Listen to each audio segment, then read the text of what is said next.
That's not a word. That's not a word. But anyway, let's go. Do tell me, guys, if it's if I'm too loud or these guys are too quiet or so on and so forth. So, continue starting on attack. Going to be thinking Blackbeard, Ash, Thatcher, Hibana, and Glass. Glass Excuse not me. surprising whatsoever. Not a Montaigne picking coming out from them here. Yoshun, how's it going, man? I'm good. I'm good. That makes a lot of sense. It's a very destructible map. Lots of opportunities for Right, so first map is Border. It's cTm versus Lunatic. So this is the first time we're seeing cTm's new lineup with Jarvis and BC. So there's a lot of hype around it, and there's also a lot of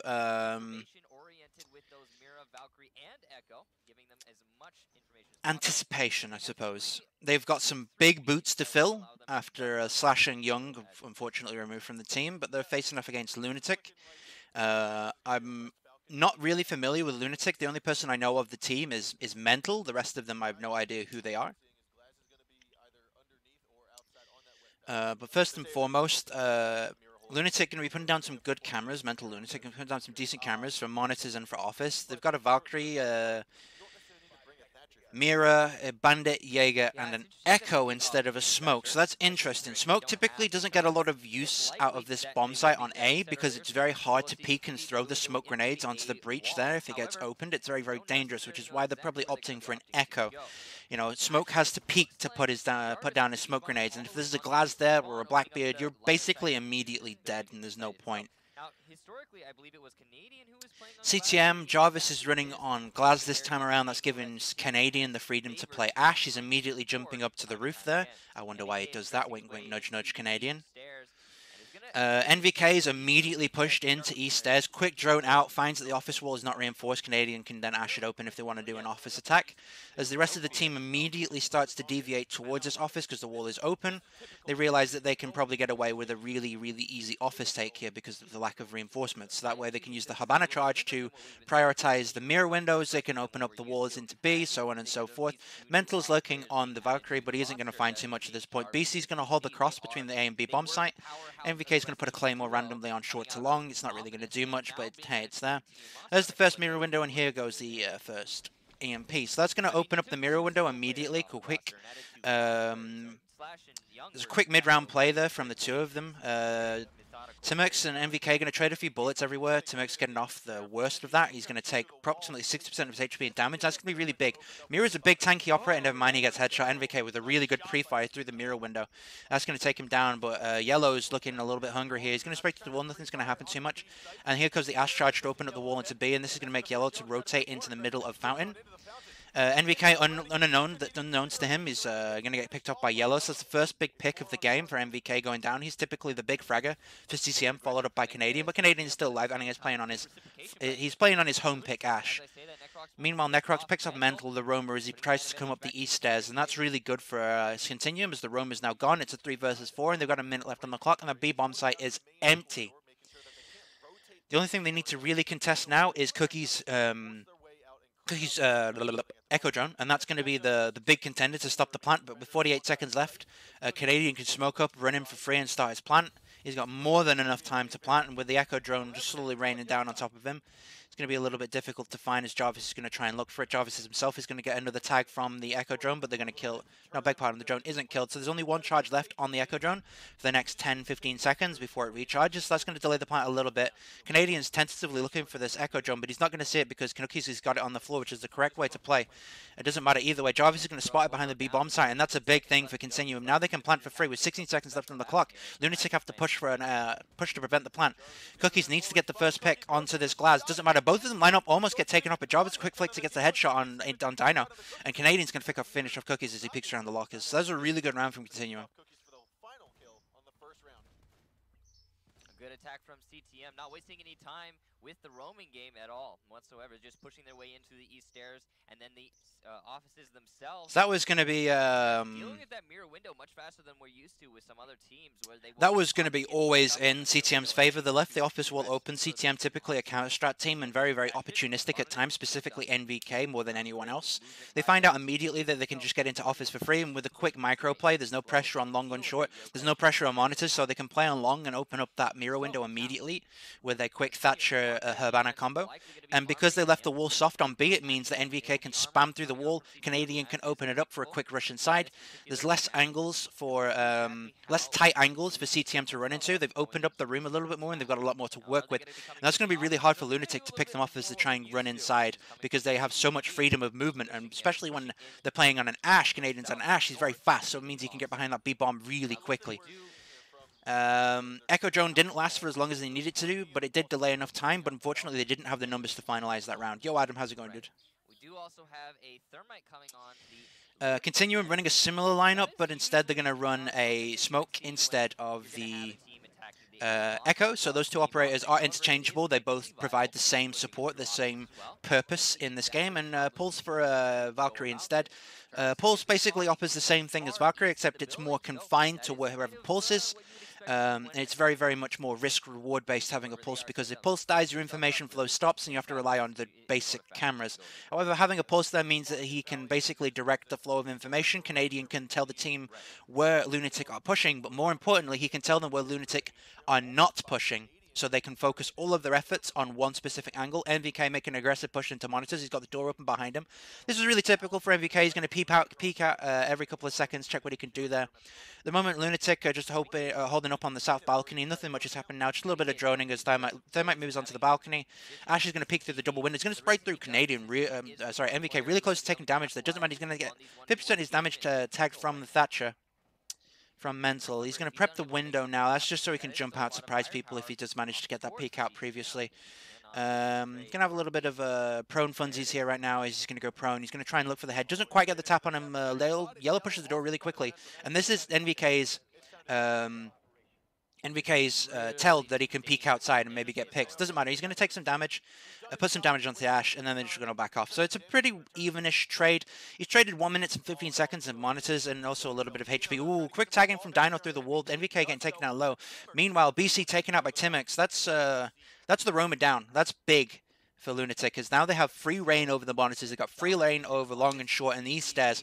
There's no Romas on the map apart from Canadian, and that's going to be the pinnacle point of this round, is can Canadian make something work here? He's pulsing them out real quickly, but they are not in a position to be nitro because they're on this balcony here. This floor is impenetrable from explosives. Mental, Cookies, and Timix are out there. Yellow outside on... Oh, never mind. Yellow's pushing his way into office, but Dino takes out someone else. And Jarvis doesn't catch... Oh, he's going to get taken down here. He doesn't catch Yellow. Couldn't push him past the mirror window. He's going to make his way into Fountain.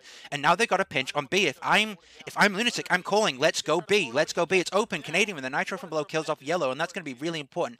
Now the B call isn't as good, but it doesn't matter. Cookies, he's going for the plant, and then in the smoke grenade. Necrox can't see. Canadian's going to run up the stairs here. He's going to turn his back to Timix on the main door, and he's going to get shot in the ass. That was a really good round from Lunatic. They did have the option to rotate round to B, but that C4 kind of denied that. That was fine. But it was a really good push and plant kind of strategy, and that's why smoke doesn't really work as well on the Armory bomb site. You have to peek out to smoke, and if you're peeking out to smoke, you're peeking into a glass, you're peeking into a blackbeard, you're peeking into hard angles that these players are just going to be holding on you, and as a smoke, you've got a canister in your hand. You can't do anything when that canister's in your hand, other than throw it. So that's why it's really risky to run a smoke in those kind of scenarios. Lunatic going to be changing it up. Instead of running whatever they run last time, they're going to run a smoke and an echo. Valkyrie. They're not running a information gaining operator. That's what they changed out. So they're going to run a smoke and an echo at the same time. This is for the double denial. Maybe they can hope out that Dino can delay long enough for Cookie's Echo Drone to make more of an impact. And this is a really good adaptation from Lunatic Esports. It means that they've read what happened in the previous round, and then now they're making the adaptation. You know, we almost won the previous round, but the Echo Drone was killed too soon. So what can we do to delay that? So you've got options like castle the bomb site. You've got options like run a smoke. You've got options like more barbed wire. But in this time, Lunatic, we're going to run a smoke. Where they place him is going to be rather important because smoke isn't the most useful operator on these bomb sites. Like I said before, it's difficult to throw your smoke grenades into positions, but it doesn't matter. Either way, Lunatic running a 5-man on site kind of anti-roam turtle strat is going to be rather interesting.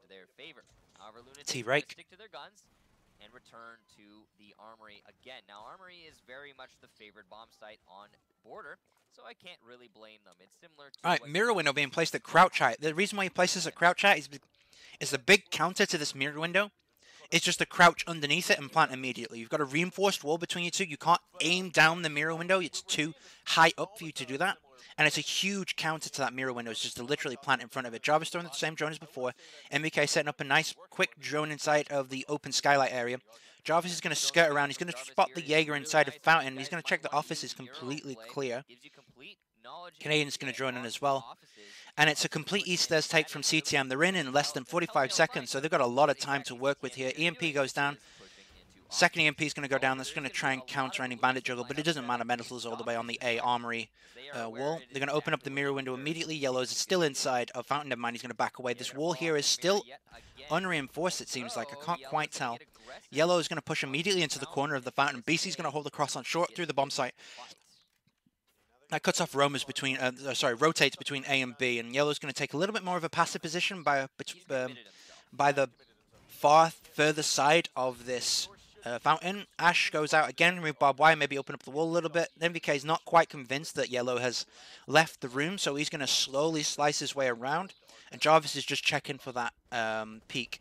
MVK's going to see some feet, but he's going to trade a lot of his HP and kill Yellow, and Yellow's going to go big and get a second frag. Get a second frag and trade himself out for Jarvis, and Canadian's going to refrag him back. That's going to be a huge pick for Lunatic, having two big players dead. Glaz innately overpowered and MVK overpowered just because he's a great aimer. Canadian here is going to drone out Cookies here, and this is a really easy pre-fire. He's just going to prone his way underneath. And Canadian can just go prone here and shoot him underneath the desk, and there he goes. That's your Echo gone. And now you're left in a 3v3. Lunatic's advantage is completely gone. You can remove the barbed wire, and they're preparing for a rush here. They're going to open it up, drone it out, and then push inside. The room's clear. Dino's here with a shotgun close by, and so with Lunatic with the Vector, and now it's all a part of, you know, an early smoke has come out, and now cTm just need to push for a plant, or at least try and bait out these smoke grenades, which is going to be really important. 2 smoke grenades left with 40 seconds left. I think Dino's cocked up a little bit here. Now he needs to start throwing them because Canadian's in a prime position to start planting. Canadian's going to peek him and pre-fire him through that little tiny gap. That's a really good shot from Canadian. And Timix is going to peek his head out as well. Just the same scenario on the opposite side of the room. Mental left now in a 1 versus 3. Diffuse is going to start getting planted, but he's got to surpass Necrox, and you got to surpass the Blackbeard on BC. Necrox is going to cover him. There's a crossfire in a 90-degree angle from this corridor. If he crosses the corridor, then BC is just going to get him. There it is. Better safe than sorry. Probably the right bet there. Locking out the last player in the Lunatic lineup. So what's happening here from Lunatic is time and time again, they are getting cordoned off from the B bomb site itself. No one making pressure on the B window. Yeah, it's exactly. There's hard cover in that bomb. I think cTm could have really done well with the player on that B window, but at the end of the day, they didn't necessarily need it because they felt that the just literally brute forcing the way through the bomb site was the correct answer. But they definitely could have benefited by putting one of the lesser useful players on that B window. You know, we might have seen Jarvis go to that B window if he wasn't picked off earlier in the round. He was playing on the balcony, so he could have rotated around, but either way, it doesn't matter. Canadians, good picks, and BC's Crossfire managed to pick them up that round. Yet again, another armory defense coming out from cTm. As again, neither of these teams. So, yeah, neither teams have won the armory defense, as Kix has just pointed out. They're going to be putting up the same mirror window that we see every single time with Jarvis on mirror this round. Still running that smoke, even though it's not exactly the most useful thing for defending an A-bomb site, but it's still going to be decent either way. Barbed wire MVK's placing means that you can't basically rush towards bench or rush towards the corner. It prevents quick rushes in. And that's going to be super strong for the defenders, and Jarvis is going to place this mirror window like we see a million times before. Necrox is going to make a rotate hole into the kitchen. This means a quick play from office to kitchen to counter people inside of monitors, but at the same time, it means that they can use monitors to counter an office push because they'll have a line of sight literally all the way through the office if they play inside of kitchen. So Canadian's going to be roaming. He's going to barricade some select walls and doors. This is basically going to mean he can't get rushed around specifically from angles. It means he has essentially a dinner bell warning. There's going to be noise prompts. It's going to give him more of a chance to survive down there and give him a little bit more of an advantage when it comes to roaming. But it doesn't matter because he's in office right now. He's going to have the hatch open inside of office as well, and that means that if he does get pressured, he can drop and start the roamer game from below. I think Canadian's going to drone out initially for an office push. If he doesn't see anything in the next few seconds, which is exactly what he's going to do, he's going to drop down and roam with MVK, who's playing inside of customs and inspections. Lunatic just spending some time to drone out the rest of the map, drone out their entry points and see what they've got going on right now. They are safe from below as Canadian isn't down there right just yet. But it's going to change very soon as Canadian's going to prep the window because he's starting to get an itch that something's going on here. MVK is just going to slowly turn his way around the map. This is exactly what he needs to be doing, just playing it slow. There's a drone right in front of him. Wasting a little bit of time there. Cookies could have immediately got off the drone and sprayed open the front door there, but a little bit of a misplay from him. He might have gotten a free pick or a free kill. But never mind, Canadian's going to rotate to the main stairs on short, and meanwhile Mental and the rest of the team are making plays on the east stairs and inside of the kitchen door. Yellow can peek around this corner onto down the long corridor and potentially get a pick onto NVK if he peeks out a little bit too far. But it doesn't matter. Yellow is a little bit more concerned about Aroma down below, but it doesn't matter because NVK is upstairs right now. NVK is going to peek outside. He's not going to see anything. He's going to cross the cameras on to give him a little bit more cover, but he's going to cross the rotate hole. And Mental was waiting for that. He gets the free pick onto MVK. Absolutely no pressure from MVK. Means that it allows these attackers back part to just set up to do whatever the fuck they want to do. And here they are pushing the A-bomb side like they did last time. If it works, don't fix it. So they're doing it again. Dino, Cookies, and Thermix are going to be playing out here. Thermix is going to rotate to the front door to stop those nitros from Canadian from below. Yellow's going to hold the crossfire into office with Mental, and this basically means they've cross-sectioned the entire top floor. The only counter is underneath play. The mirror window's now open, and BC is forced to go prone, and Acrox is forced behind the A-bomb, and at this point, it's a free plant if they want to get it. So he's going to peek in, he's going to kill BC as he's completely blind. Meanwhile, Yellow's going to pick off Jarvis elsewhere, and it's a 2 versus 5 right now. And Acrox gets the first pick onto Mental, and he's going to push across with a shotgun, and he's going to down on Yellow and turns it into a 2 versus 3. A big play. Canadian's going to see the diffuser go down on his pulse device, but he's going to get picked off by Dino as he goes to try and prevent the diffuser being planted. And then Acrox is going to make his way towards monitors because this is the safest play he can make. It's a close quarters area, but it doesn't matter. He's going to peek out. Oh, he gets the pick onto Cookies in a 1 versus 1 aim duel. He's going to change back to a shotgun and go back towards the bomb site. This might be a bit of a misplay as he's going against Dino, and the shotgun at this range won't necessarily hurt him. But little does he know, Dino is quite low. He's going to smoke off bench, make sure no one's playing there. He's going to peek outside, and Dino's prone. Shotgun in that range, not going to do anything for him. Dino, low health. Potentially, if he continued to push the office and in monitors, he may have been able to kill Dino there, but unfortunately, that range, that shotgun's doing nothing. That was a really well-played round from Lunatic. They got the plant down. They did everything the same they did in the previous round. cTm unable to adapt to what they were doing and levels out the score to 2-2. Nice try from Necrox. And T-break. Lunatic, as a whole, a good methodical take that's been working for them time and time again. They've simply taken in CCTV, pushed their way in through the A wall, which is something we're so very used to seeing on these attacks. And for some reason, if Dino was stood up, it might have killed him. Yeah, it might have. But being prone there, not a chance. Not a chance. And it is strange to see because, again, it's one of the most common attacks that we see on this particular bomb site. I'm all out of tea now. It's one of those attacks that has some of the most developed. Right, we're going back upstairs again. Lunatic going to be taking the Armory and Arcab's bomb site once again. They're running a... Ooh, they've completely forgone this Echo for a castle instead. So it's going to be running something similar. It's going to be time delays, running a shield as well. Instead of impact grenades, that means they're less about molding the map and more about defending the parts that they already have control of. So he's going to castle off the B window. That's going to be good because we'll make... Excuse me, Glaz waste a lot of time. Sorry, I got really burpy for some reason. Second castle's going to go down on the short door to bomb site. That's going to be decent to prevent crossfires. This is going to counter BC from crossing off the bomb sites. So that's going to be really good for them. Yellow's going to lurk inside of office. And here goes the reinforcements and mirror window on the A wall. And yeah, this is basically running a very similar setup that Lunatic did previously, but instead of an Echo, they're running Castle for the same purposes. It's just to delay time. They're going to run the exact same setup as they did before in terms of reinforcements and mirror... Oh, never mind. Change the mirror positioning to the bomb site instead, because that mirror window on the fountain wall was getting opened every single time. cTm running the exact same lineup that they've been running time and time again, because neither team's been able to defend this bomb site, so it makes sense. Just keep doing what you're doing because it's working 100% of the time, so it's completely fine for them to continue to do this. This wall is left soft, and they've also castled the office door to long. I'm a little bit curious on that castle. It might have been well placed elsewhere. Either way, they're going to drone out office. It's going to be completely clear. But once again, that office castle barricade does literally nothing because they're just going to Habana it open. I mean, they had the freedom just to melee it open if they wanted to. BC same position as before, but he's going to be countered by that castle barricade. EMP goes out. They're not really looking to open that wall just there. They're more interested in opening up this window. But Yellow's positioning means he might be able to shoot off a couple of those charges if they're shot onto that mirror window. It doesn't look like it's going to happen just yet. NVK is going to spray through the wall. Nothing's going to happen about that. They've finally reinforced this corner wall next to him. That prevents the rush here. It might have been worth putting the castle barricade on the door to B bomb site, but here opens the mirror window with the... He opens the mirror window with the banner charges. I mean, Cookies could have made a really aggressive play there. But never mind, he does it. With a 1-for-1 trade as Yellow goes down to MVK. He could have played that window a little bit more aggressively and gotten 2 kills as that mirror window got blown open. But either way, Ash is going to open up this castle barricade and give BC the crossfire that he needs across the bomb site to separate the roamers. Dino's going to peek out. A little bit risky to do from Dino. But it doesn't matter either way. NVK down. That's the big pusher dead. Canadian now needs to pull up his socks and get inside that bomb site. Cookie's playing underneath the mirror window. He's going to hold the pixel peek towards the fountain, and Canadian's going to push this slowly. Cookie's going to pre-fire.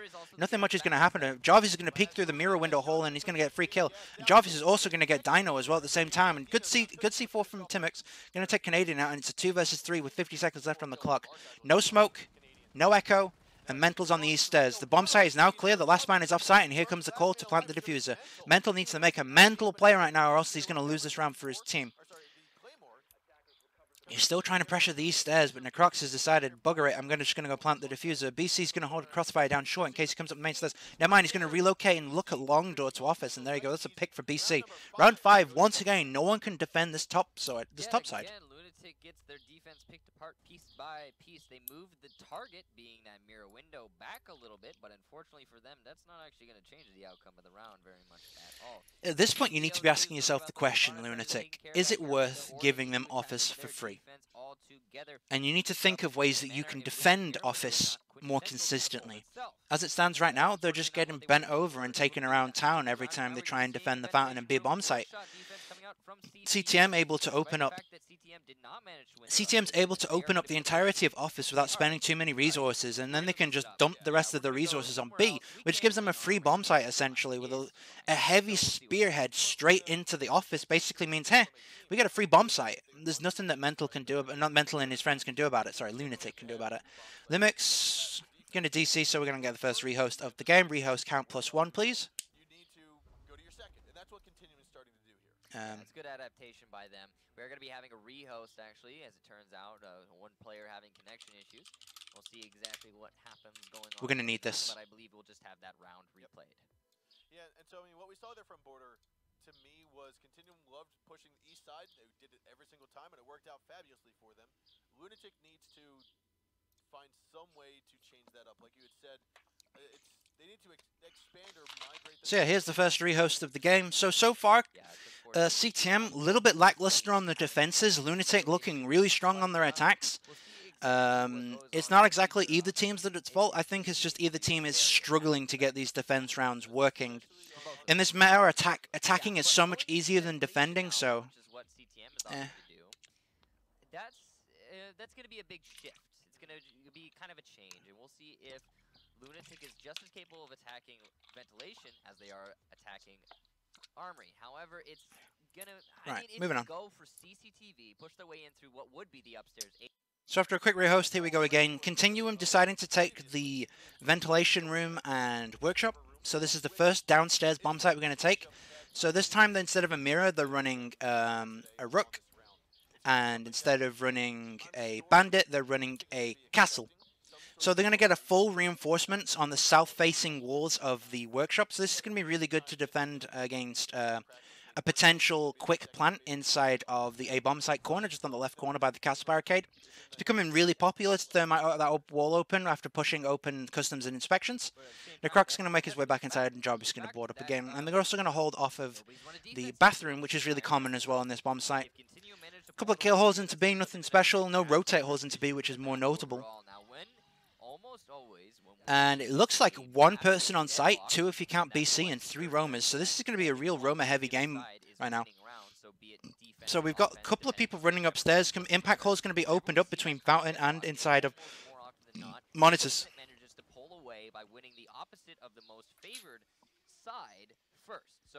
And now it comes to the point where Lunatic needs to work out exactly what's going on, but it doesn't matter. Yellow really quick into reception. Going to be trying to look to pick off Jarvis. Jarvis going to take a lot of damage either way. Other side of the map, MVK picks off Mental.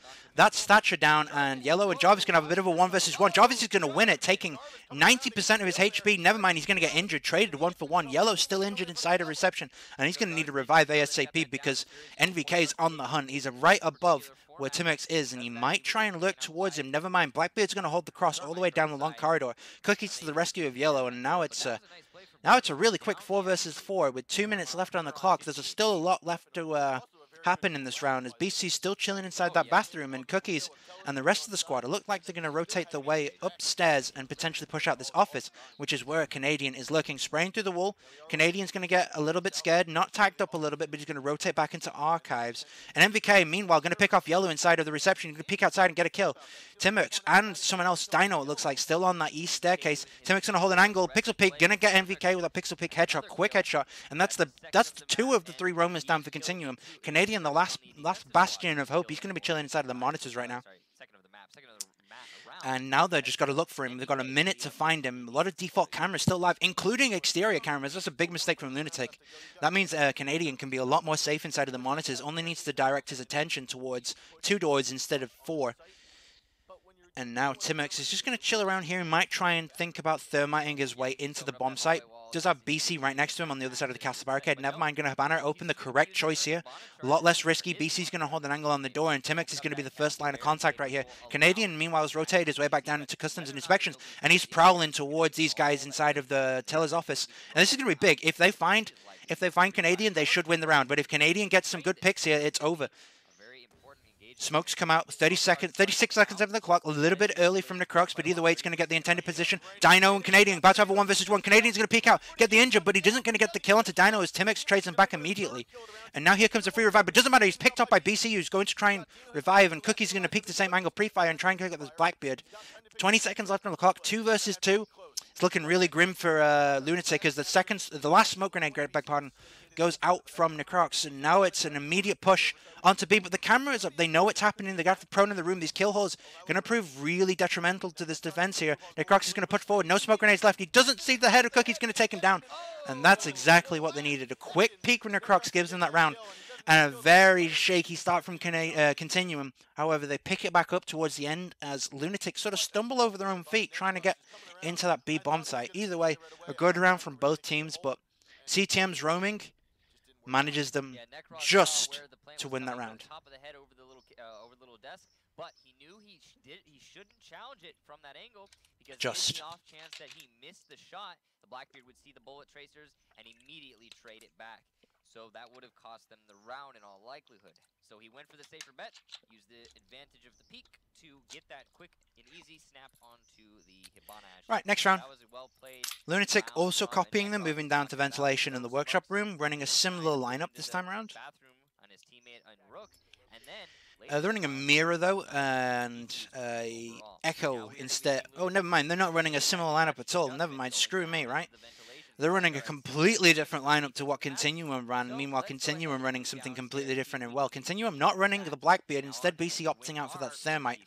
So that basically means with a Thermite, it's going to be definitely a Tiller's attack. Or alternatively, they're expecting some upstairs reinforcements that they might want to try and get open instead. So right now, let's just assume they're going to try and push towards this A bomb site through the Tellers, which I think is the most likely option. Reinforcement's going to be done upstairs, rotate hole is going to be made, and the hatch is going to be open as well so they can have some quick rotations. Yeah, it looks like it's going to be a bit of a defense up here. Bandit charge on the hatch, might catch someone off guard if they're not really prepared for it. Might get a little bit lucky, maybe one Hibana charge, not at the end of the world, but either way.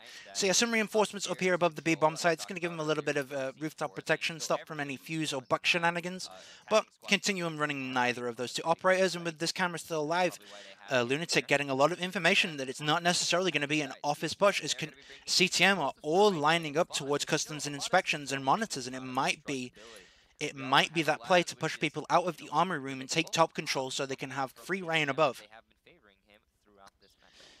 And now it's a little bit of a waiting game as cTm going to drone out everything as they possibly can. Echo drone sitting snugly inside of the archives room. Excuse me, God, I keep burping.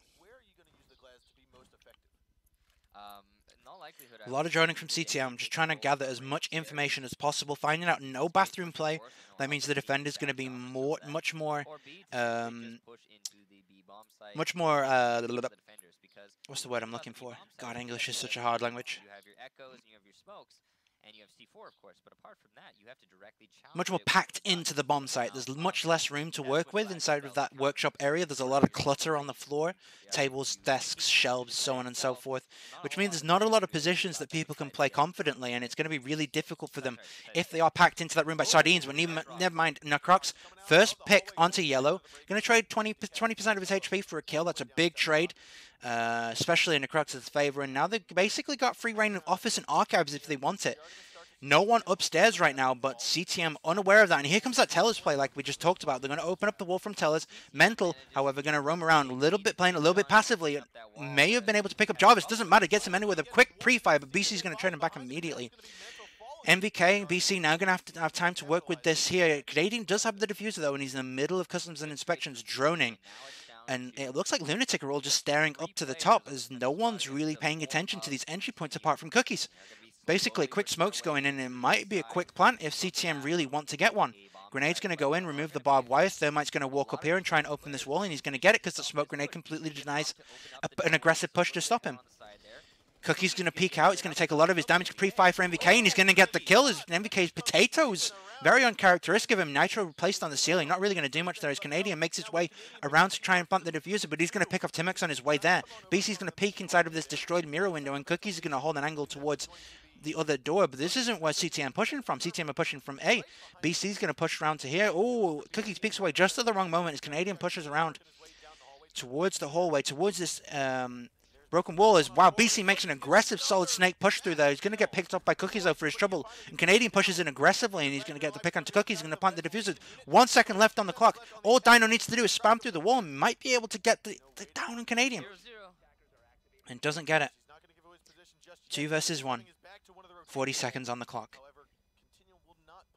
And Dino's going to play it slow. He's got a lot of time to work with. Necrox is tagged. Canadian isn't. Back turn to the door. He's going to peek across, and he's spotted by Canadian. Pre-fire from Necrox. Not going to take any damage, though. And now, 1 in A, 1 in B. Canadian's going to pick him as he goes around through the corridor. A really solid round from cTm.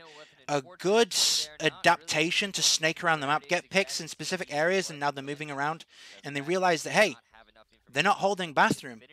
We can easily pinch, pressure, and push our way into this workshop. And they did it exactly like that. A little bit of mistimed from Cookies there. He could have picked up a couple more kills. And as well as the Pulse being a little bit shy from peeking, might have been able to get Jarvis and get away for free, or at least trade himself for a little bit of BC's health, but it doesn't matter. Canadian and the rest of his band of merry men take the round. And that's it. 5-2. First map.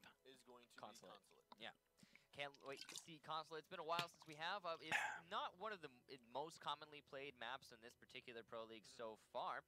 However, it is seen a little considering that they want to go for that. Let's move on. We Yo, Ryan, how's it going? Today, mostly primarily upstairs. Hey, the one and only. How's it going? See how all right, Oregon. cTm versus Lunatic. Map 2. Decider map is Consulate. Quick rotate Holy made from Necrox, nothing new, they do this every single time. Barbed wire being placed, and it's going to be the downstairs defense here. Mirror windows running for that typical double mirror window inside of the stockroom closet, inside of the B bomb site, nothing special there. MVK is going to reinforce the wall next to the hatch, try and expand it in more mirror charges. Canadian's going to push down some windows, give the threatening pretense of potential spawn kills, runouts, and jump outs.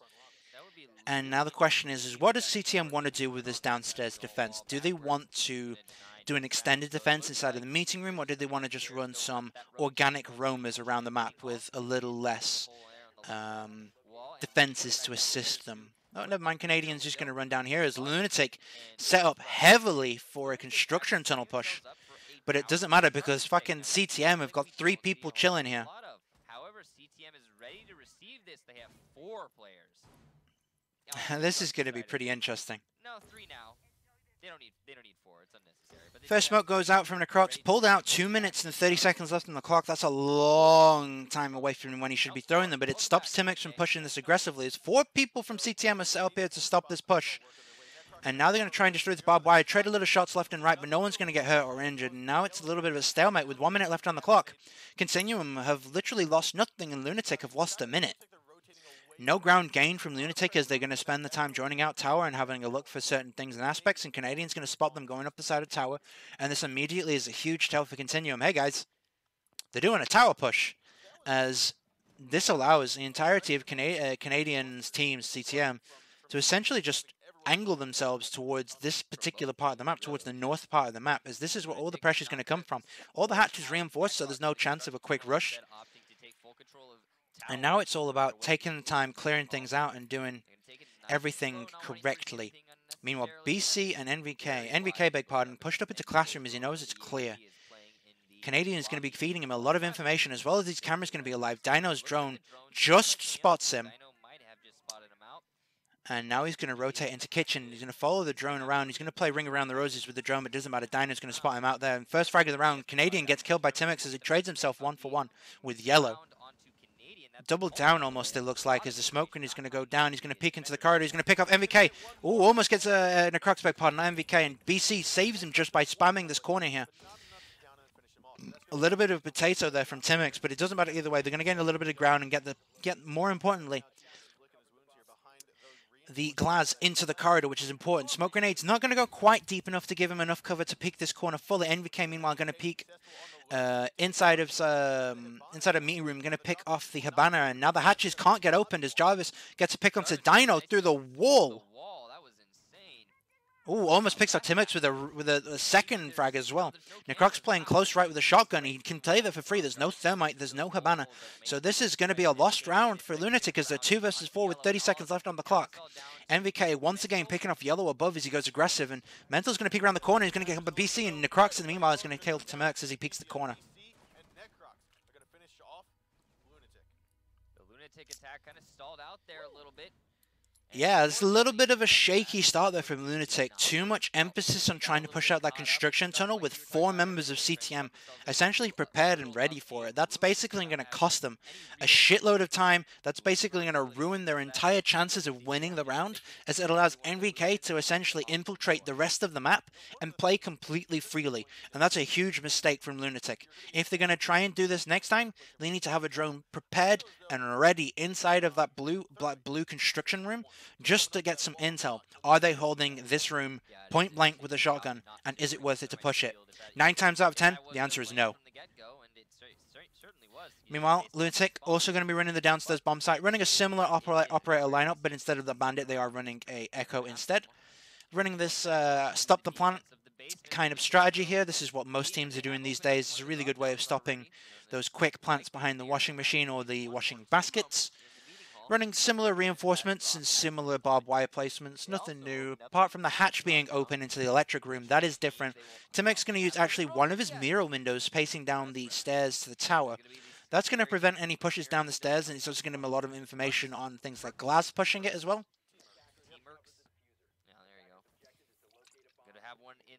He's going to open up the other side of that wall on the 90-degree angle.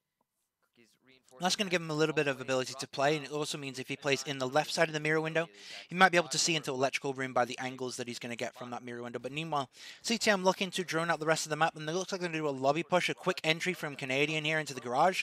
Going to peek on into flag, and he's going to drone out the rest of it. Meanwhile, the rest of his team, Jarvis and the other Roma Hunt, is going to clear out from master bedroom, and also going to clear out the ways across from small tower here. Good Valkyrie camera, very interesting. That's going to see the push for a plant. Yellow inside of attic, going to look down towards the bench side of the flag room. Not going to see anything yet as the drone spots him up the hatch, as Canadian's drone can see the barrel of his gun, and MVK quickly into classroom here is looking to maybe potentially EMP the floor and then go aggressive. A little bit tentative because he thinks there might be someone on the stairs. Going to drone it out just to double check. BC on the Capital, that's going to prevent some pushes as they go for a plant. And NVK is going to quickly peek the stairs. Nothing's going to be there, and they're going to open up the hatch. That's really good play from cTm. Very, very step by step, following off, checking off the checklist. Everything's clear. We don't need to control meeting room. We're just going to get this hatch open, and we're going to go for a plant. That's exactly what this team needs to be doing. And by the setup that Lunatic have done, they've got 1 person in attic, and they've also got 1 person in tower.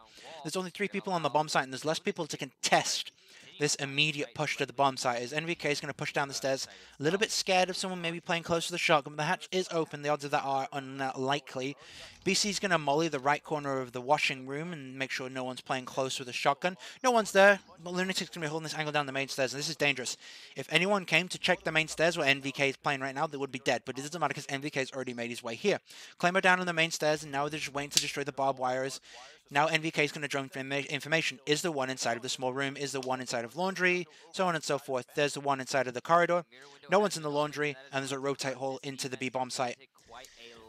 Quick camera inside of the meeting room means they can hold off the roamers with a quick drone instead of putting a man there, and they can pick them off as they go for the push. Jarvis looking for this echo drone, not going to find it as it is towards his left, and MVK is going to pick off Mental as he tries to rotate back onto site. BC going to plant the diffuser behind the washing machine. He's completely covered by that smoke grenade, so no one's going to be able to peek him. Quick nitro from Timex. He's not going to pick off BC. Doesn't kill him. Drops him really low, 20 HP. Good nitro, not far enough. Timex almost takes some damage from his trouble, and the diffuser's down with 40 seconds left on the clock. Echo drone's going to happen on Jarvis, and they're just going to back away a little bit. But nothing much is going to happen. Now, Lunatic are in a really difficult position. Potato from Timex means MVK can pick him off. Meanwhile, Dino gets the refrag onto Necrox, and it's a 3 versus 4 with 30 seconds left on the clock. Yellow and his fellow roamer, Dino, going to push in. He's going to wallbang MVK. He's going to take him down a little bit low, but nothing much is going to happen. Canadian and MVK holding a crossfire, going to peek off and kill Dino. And Cookies, meanwhile, kills Jarvis and Canadian. Cookies and Jarvis trade, beg pardon. Going to go for the shotgun Canadian here. Yellow's going to peek around, and MVK's going to pre-fire him. It's a really quick, explosive round there from cTm once that diffuser went down. Roamers from Lunatic made a great entry into meeting room, but were unfortunately unable to leave and get into that lobby, which is where they need to be. Not able to get the picks. A little bit unlucky on the wallbangs there from Yellow to MVK. Either way, close round up until that point.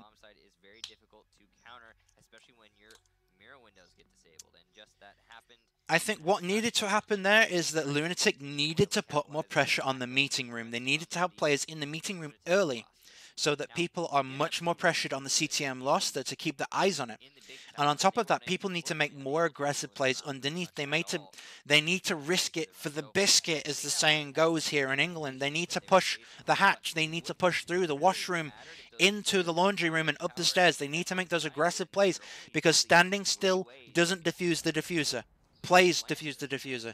And unfortunately, Lunatic playing with the tails between the legs, specifically the anchors where they needed to go aggressive there, unable to get any picks, unable to get any frags other than a trade, and it was up. And basically, it was the roamers were going big or bust there at that point. Unfortunate, but that's just how the round goes. cTm moving to defend the kids and dorms room, running a Rook, Valkyrie, Pulse, Smoke, and Jaeger. Nothing new, we're used to seeing Continuum run this specific lineup all the time, but Lunatic opting for a Monty. This is going to be the first one of the tournament. No Thermites, that really means that its odds are that it's not going to be an Armory push. With an Armory push of the Blackbeard, you definitely want a Thermite and her banner. You can open up the wall into the generator room really easily with a Thermite and also open up holes inside of the Armory room for your Blackbeard to cut off the bomb site rotates. Excuse me. So it means we're probably looking at something different from these guys. It may be like we're looking towards... Okay, screw me, never mind. It looks like they're doing an Armory take and a generator take with this... Montagne. Not going to have any holes inside of the Armory room if they want to have a nice big chunky entrance into the generator with this Monty, but maybe they might try and just do a doorway plant, smoke it up, get a glass behind him as the Monty does a backwards plant. NVK is going to just peek outside, check what it can do. Canadian's in the big tower. Now rotated his way up to the laundry stairs. He's going to be pulsing around, getting information. And at this point, Canadian should be able to see a plethora of people, and this is going to be really interesting.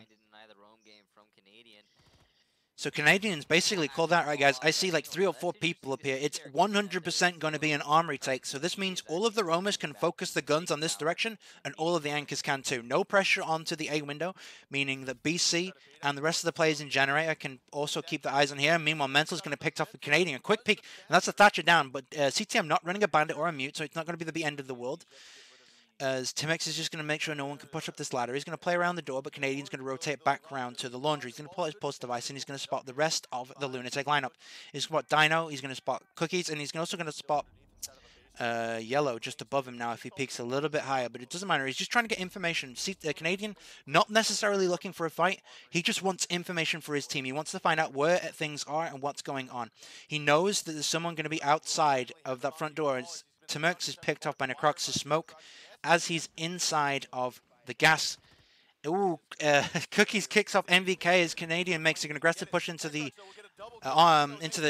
garage. Cookie's aggressive push into Crux as he tries to switch his weapon. That's a quick pick. And now it's a 1 versus 3. There's 40 seconds left on the clock.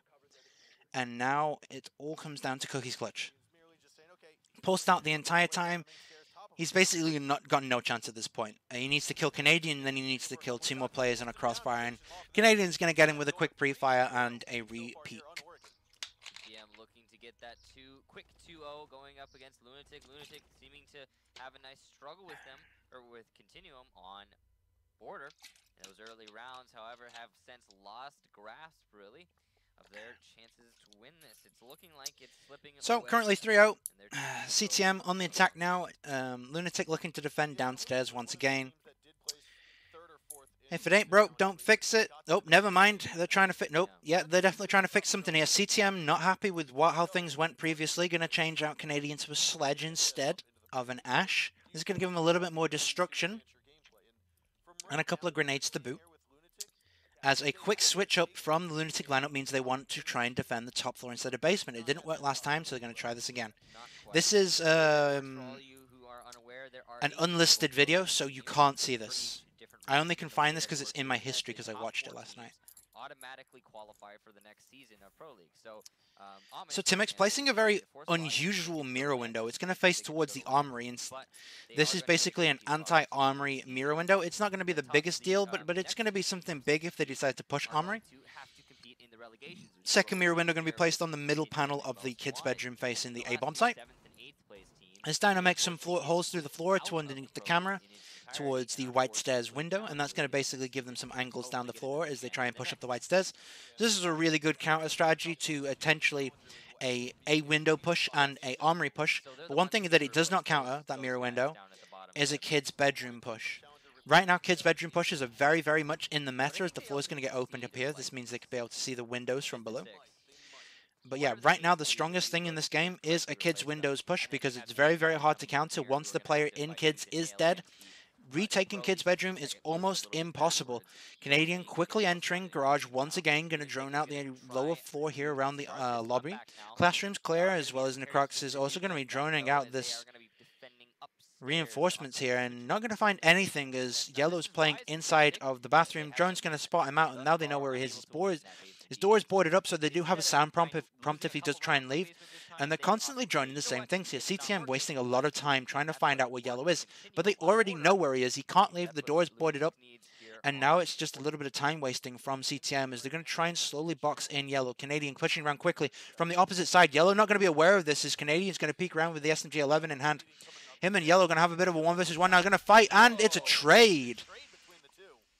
Great reaction speed from both of them. How we trade in a hit scan game beats me, but hey, it's a trade. Yellow BC going to be spraying towards this white stairs here, but Timix is not going to be phased. He's going to chill here as Mira. Sit down. He's going to have a nice ice cold cup of tea. He's going to chill there and relax. As cTm, we're just going to hold some angles and waste a little bit more time because cTm here needs to start making moves. They're waiting for Lunatic to make peaks. They're waiting for Lunatic to make mistakes, but right now, Lunatic are just chilling. They don't need to move. It's their defenders. cTm need to move to them. Does have a C4, so if he does hear an inkling and now here comes the point is, do they know Timix is here?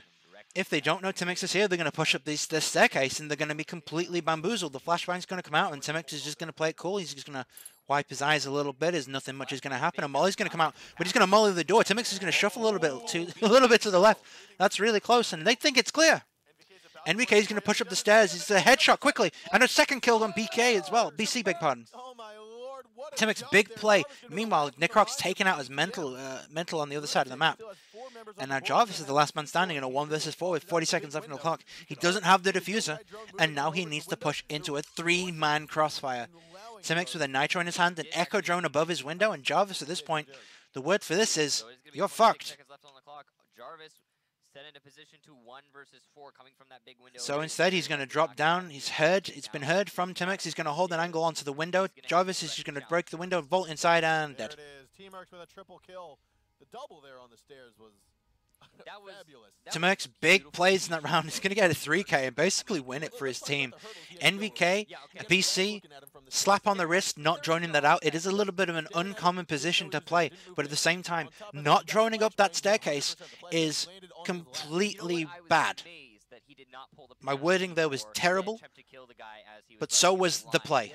I mean, that's what I thought was going to happen, right? You should always be droning up the white stairs, because there is so many positions that you can play at the top of white stairs and around white stairs that once you get up to it, you can get completely screwed over by pixel peaks, so you need to drone up there anyway just to check. And that's a little bit of overconfidence from cTm being up 3-0, trying to take some risks, trying to get things done, trying to cook corners, essentially, and it costs them a round. cTm looking to defend downstairs now. Running the same lineup as they did before. Reinforcements obviously going to go in the same positions as earlier, and it's all going to be the same thing. And now we just got to chill in preparation phase as Continuum aren't exactly doing anything different, but Lunatic are. They're taking a Capitao. After seeing cTM's success on it, they're going to swap things up, take a Capitao. And no Glaz. That's the big swap out that Lunatic made. Maybe that's a little bit of a mistake, as Glaz is a huge potential part of an attack downstairs on the basement. Being able to smoke it up and a hole that's still through the smoke is huge and allows you to get a lot of free plants a lot of the time. So Continuum looking out a little bit as Canadian and MVK look like they want to do a double peak on construction. They see nothing, as it looks like Cookies has just hidden himself. So that's really, really fortunate for Cookies that he hid himself there, as BC and the rest of the gang are going to try and defend that blue construction room. Never mind, they're going to back off now, realizing that no one's going to be pushing construction, as the Lunatic lineup are going to push from Junkyard, and they're also going to push from the main lobby. cTm supremely confident in this matchup and willing to make those risks. Now, this, again, is a very important matchup. You know, you might not see it because of how loose... And now it's just going to get played really slowly as Lunatic do the same thing that cTm did.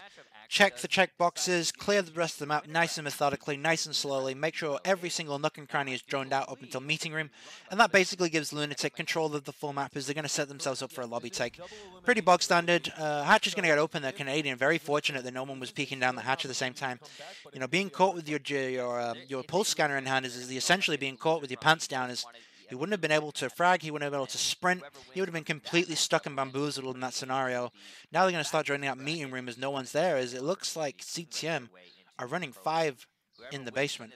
But never mind, cTm never run 5 in the basement, as NVK is in the middle of a tower, and Jarvis, quick challenge onto the Blackbeard, going to drop him down to 50%.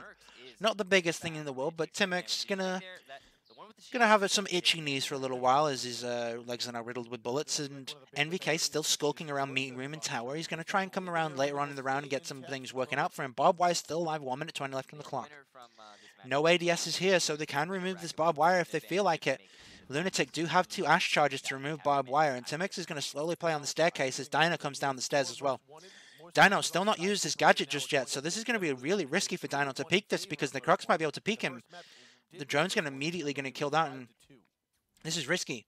Dino going to peek out, shoot the crossbow bolt into the mirror window. Very, very risky. Not necessarily going to get anything done, though, as the Crocs can still smoke his way through that if he wants to. Nitro comes out. Dino's still alive. Timex going to play and hold the cross. He's going to be planted behind the washing baskets, but the smoke is going to cover him. And the diffuser goes down as Canadian's going to have to push towards as NVK has been killed by yellow. And now it's 1 roamer versus 5 attackers, essentially all held up inside the lobby. Nitro above as Canadian's going to push down the main stairs, but Cookies is ready for it down there. And BC's caught off by Mental as well, and Dino's going to take down the Crocs as well. And Jarvis is last man standing underneath the hatch. He's going to kill Cookies, and he's going to push up the main stairs. And here comes Jarvis, 1 versus 3. Going to pick off Timex through the wall. It's a 1 versus 2. Yellow peeking through the Habana hole. Doesn't matter. Jarvis is going to pick him off again with another headshot. 1 versus 1. 30 seconds left on the fuse. 20 seconds left on the fuse. Going to drop the hatch. Cookies is going to spot him out, and now Mental. It's a free win. It's a nice try from Jarvis, but Mental gets the final frag. That was close. Impressive play from Jarvis. Unfortunately, he was unable to pick up the last player being Mental. Mental saw his teammates getting massacred, and he was like, I'm just gonna wait in meeting hall, all right? I'll be right here. And, you know, and honestly, Jarvis playing on that 3-armor. In that scenario, cTm banged to right, should have lost the round. It's a shame we didn't get to see an amazing clutch from Jarvis. He was very close. He looked left. He should have looked right. 50-50 coin flip. Who cares? cTm there completely cocked up with the roamers getting caught out super quickly. Canadian should know that there's going to be someone outside looking up the main stairs. He's smart enough to know that, but he's playing quickly. He has to take the risk. He runs down the stairs. He gets picked off. Excuse me. We're unable to see what happened on the bomb site as two as the anchors got picked off really quickly. Necrox and BC got picked off roughly the same time that Canadian got picked off as well. So it looks like Continuum tried to do a full bugger it, let's just rush it kind of strategy underneath the hatch, and they got picked off all at the same time. And that's really unfortunate, but like I said, it is a little bit of a, you have to do something, you have to make some moves to make this work, but it didn't work for cTm, unfortunately, as Lunatic pick up their second round in a 3-2. And we are on the second map, so if cTm do win the next 2 rounds, they will win the whole matchup. Lunatic have to win this one and the next map. And now, here we go. Continuum running the same lineup as before, and instead of running that... Oh, come on, you can do it. Oh. Come on, Mental, you can do it. 3rd time's a charm. Oh, never mind. So yeah, cTm running a Sledge instead of an Ash, a little bit more grenade pressure. It allows Canadian to destruct the map a little bit more to his fancy. Allowed him to be a little bit more versatile. He may have been thinking it might have been top floor, but hey ho, it doesn't matter. It's basement. Quick drone out. Once again, cTm doing the same things as before. Any information they can on the roamers. There's only 2 players on the site. Where are the other 3? So yeah, cTm doing the same thing as before. Check off all the checkboxes. Make sure the entire map's clear up until the meeting room. Reinforcements on the attic. Big giveaway that someone's going to be playing inside of attic. As cTm, surely enough, going to pick him off a little bit later in the round. 1 mirror window on the supply closet, 1 mirror window on the corridor wall. Canadian's just going to open up a nice big hole here, and that's allow people to peek down the hatch into the washroom. And here's your drones in meeting room. Nothing special, nothing fancy. Going to try and drone out, find what we can do here. Odd claymore placement there, can get immediately shot as Jarvis is just going to hold the cross here. And yellow, looking thirsty, going to peek up. Going to shoot Jarvis. Oh, doesn't get the headshot. Jarvis is just going to pick him off as well. You know what I think he hit? I think he hit those pans. I think Jarvis should be dead there, but hey ho, he's alive as Dino somehow has taken most of his HP and damage. 4 versus 5, 1 minute 30 left on the clock. Timurk's going to push his way inside of the laundry washroom, but he's getting mollied down and ripping pepperonis. He's been cooked alive by BC. And now here comes the next molly into the corridor. They're going to time it with the push as well at the same time. Never mind, BC has the diffuser, so he's going to have to molly it and push at the same time. Here comes the molly and the smokes. His Mental looking down the stairs. He's going to peek down the stairs. Almost got BC, but doesn't matter. Canadian. Sixth Sense going to peek up the stairs. Kill off Mental as he could have gotten a round-changing double kill. Smoke's going to go out from Dino as BC's not been smoked out here. Echo Drone's going to go up, prevent the plant. That's going to stop him for a couple more seconds, but no smoke grenades left. Dino's going to peek through the open mirror and he's going to get taken down by Canadian from the hatch. Pre-fire down the floor through to cook his feet. He's going to get taken down to 10 HP. And it's a 1 versus 5 and BC trades again. Oh, wow. In a game with Hitscan, guys, there shouldn't be very many trades, but we're seeing a lot of trades. Well, Lunatic in general going into that round. We are going on to match point now in favor of Continuum. Now, this is going to not only be match point, but series point. If Continuum managed to win this particular round, it will be ipso facto. It's going to be the end for Lunatic in this particular bracket of 4-2. Relegations. But again, cTm looking to defend basement, and they have had issues defending this basement in the previous round, so this might be Lunatic's saving grace. Try and get cTm to lose this again. It's going to be very difficult, though. Dino opting for that Twitch instead of a Capital, and instead of a Glaz. Running a Thatcher as well, that means they're going to be able to destroy a lot more of these bandit charges. Excuse me.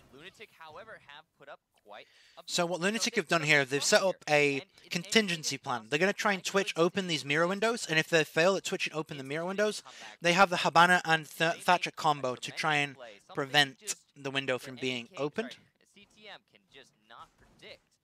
maybe just an absolute rush into. And once again, cTm running the exact same lineup they've always run, so they're free to do whatever the hell they want. They can just set up things exactly the same way as they did before. As nothing much has changed. cTm just going to keep it simple. Necroc's making rotate holes into the attic. To be honest, but Necrox plays in construction tunnel early on with a smoke shotgun and a SMG-11 and smokes, and it's just not happening, bro. So okay, here we go. cTm probably not gonna be a rush, but they are gonna be looking towards. Quick frag. Tmux down immediately. Blackbird picked off as he pushed the main door. Jumps out the classroom window, picks him off at the side of the white van. You see his body there just next to the compass. Does a huge first frag from MVK. Makes an aggressive play at the start of the round. It's exactly what a team needs. A quick pick as it's 4 versus 3 with 2 minutes 30 seconds left on the round. The rest of Lunatic spawning towards the construction site, making it seem like we're going to see a push towards tower again. Dino in really quickly. Quick drones in means that he knows that no one's up here. Going to hold an angle down to the basement. Not going to stay towards anything. Going to rush the attic. Double check, make sure no one's there. Destroy this really poorly placed barbed wire here from cTm. Allows them to basically destroy this barbed wire without being in pressure. But Canadian's going to pre-fire his way back as he dips back into sight. And he's going to get nice and safely inside of the B-bomb site. Yellow's going to drop down from tower. And here comes the rest of the tower push. The smoke here. That's going to allow him to destroy this barbed wire. Ctium obviously don't know if they're running a Ctium do not know if they are running a glass or not, so no one's going to peek that smoke, and they can use that mental mind game essentially to try and bait cTm into playing much more defensive as NVK has lurked his way into garage. And this is going to be scary for Lunatic. NVK not on site, and none of Lunatic are paying any attention towards the flag, which means NVK could just walk inside. Some sprays going towards the flag bench side, but he's going to peek around and see 3 people. He's going to pick off one as Jarvis picks up the other one who dropped. Mental's going to push the corridor as well, and NVK is going to get a double kill. And this is huge. Lunatic, 1 versus 5 yellow, going to need to basically pull the miracle out of his ass. Doesn't matter, Canadian's going to nitro him. Lackey, eat your heart out. There you go. GG, well played. cTm wins map 2, 5-2. Won map 1, 5-2. cTm advanced through to the winners bracket. Doing exactly what we all expected Ctium to do.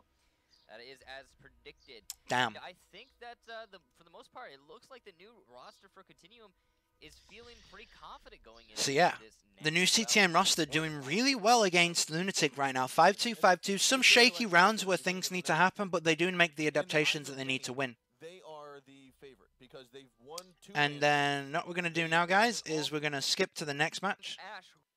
And, okay guys, so this is going to be cTm versus Most Wanted. I'm going to give you guys 2 minutes break. Go get some food, go get some drink, go do whatever you need to do, use the toilet, whatever. In 2 minutes, guys, 2 minutes, we will be starting this up again. So when this reaches 55, we're going to start.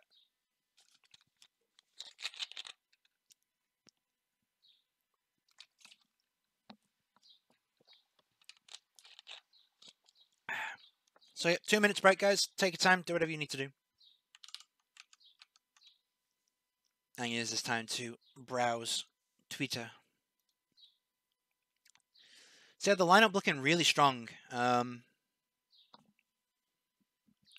Very, very interesting. I'm quite interested to see how they do against Most Wanted, a previous team that was in the Pro League. Most Wanted obviously playing previously decently. They haven't had a super strong start to their season last season, as obviously they're in the relegations, but they're pretty damn good. It's going to be interesting to see this match, though, because this is going to be a harder match for cTm. It's going to be the first match where we see them essentially fight a much tougher opponent. Alright, okay. Can you mute the casters? Live casters a little annoying. I want to hear game sound, sorry. Excuse me. Meepy, you must have missed my question. I can't find the match. Is it private? It's unlisted. Which means you can only get the link if you've watched the link. Has Pdux any roster changes? None that I know of. I'll have to get back to you in a few weeks if there's any roster changes, but there's none that I know of.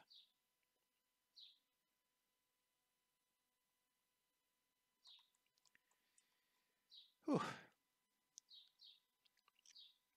Yeah, we're going to do the next match in 1 minute. Or 10 seconds, I should say.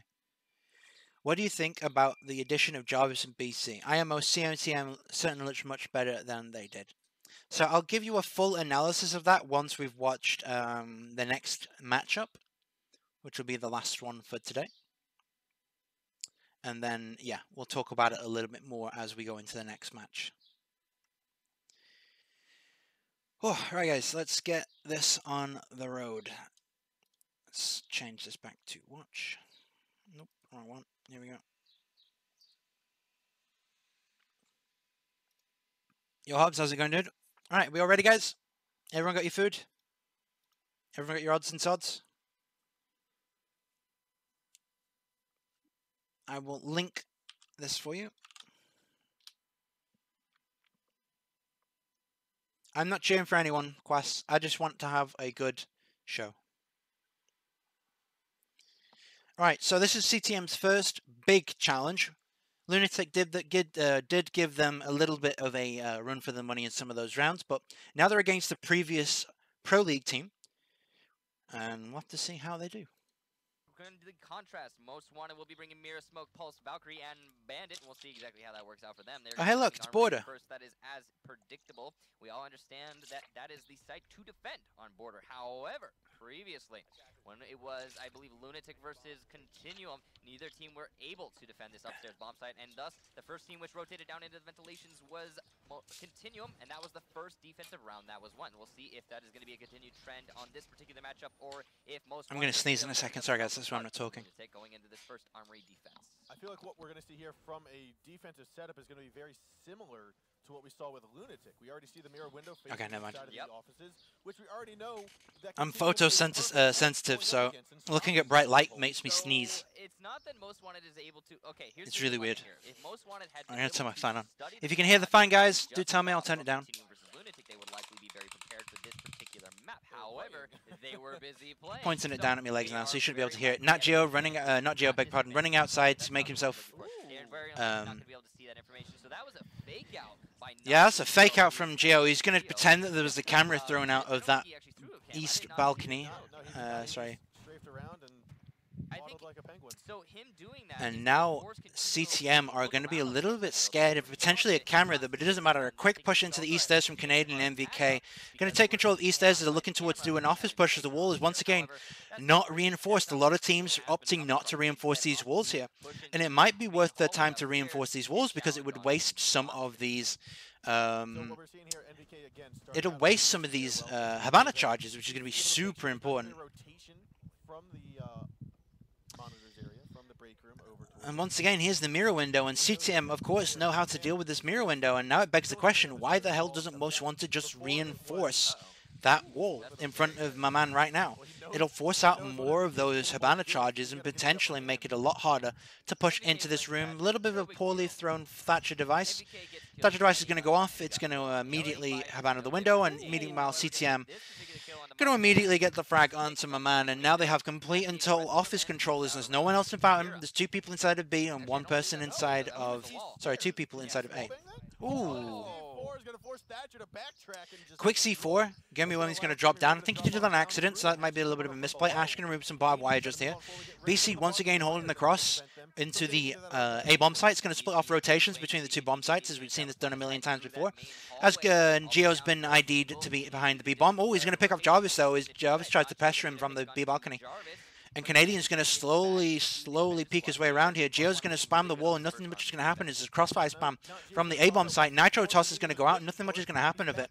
And now they're Habanaing their way into the B-bomb sites. The first smoke comes out 1 minute, 30 seconds too early. Geo runs outside, almost gets spotted from Canadian, gets wallbanged, but he's going to survive with all of his HP. BC, meanwhile, going to pick up Gemiwemi trying to flank, as Geo was really expecting someone to push him on this B balcony, and it is the Crux. The Crux, once again, going to go for another pick on the B balcony, and easily is going to hold the crossfire into a Canadian wants to try and push through, and the Crux is going to get aggressive here. Geo holding the right corner. Crux going to peek him quickly. He's going to get the kill and down him quickly. There we go. Now it's a 2 versus 3. 30 seconds left on the clock, and easily has 1 or 2 smoke grenades left. He's going to get spotted out by Canadian and get killed. And here comes a quick push in for the plant. It's a 1 versus 3. Working his way inside of that middle office. Not quite. He's not going to pull out that heartbeat sensor just yet. He doesn't want to give away his position. But at this 1 versus 3. We've got BC holding He's going to down push inside, get some holding tag down from a the little bit from Foxer. It's a really good tag. Nice try. here, but it looks as though Canadians will And get the good down nitro, pocket but it top. lands just on the ceiling. Almost gets in there, but it gets cTm off of the diffuser.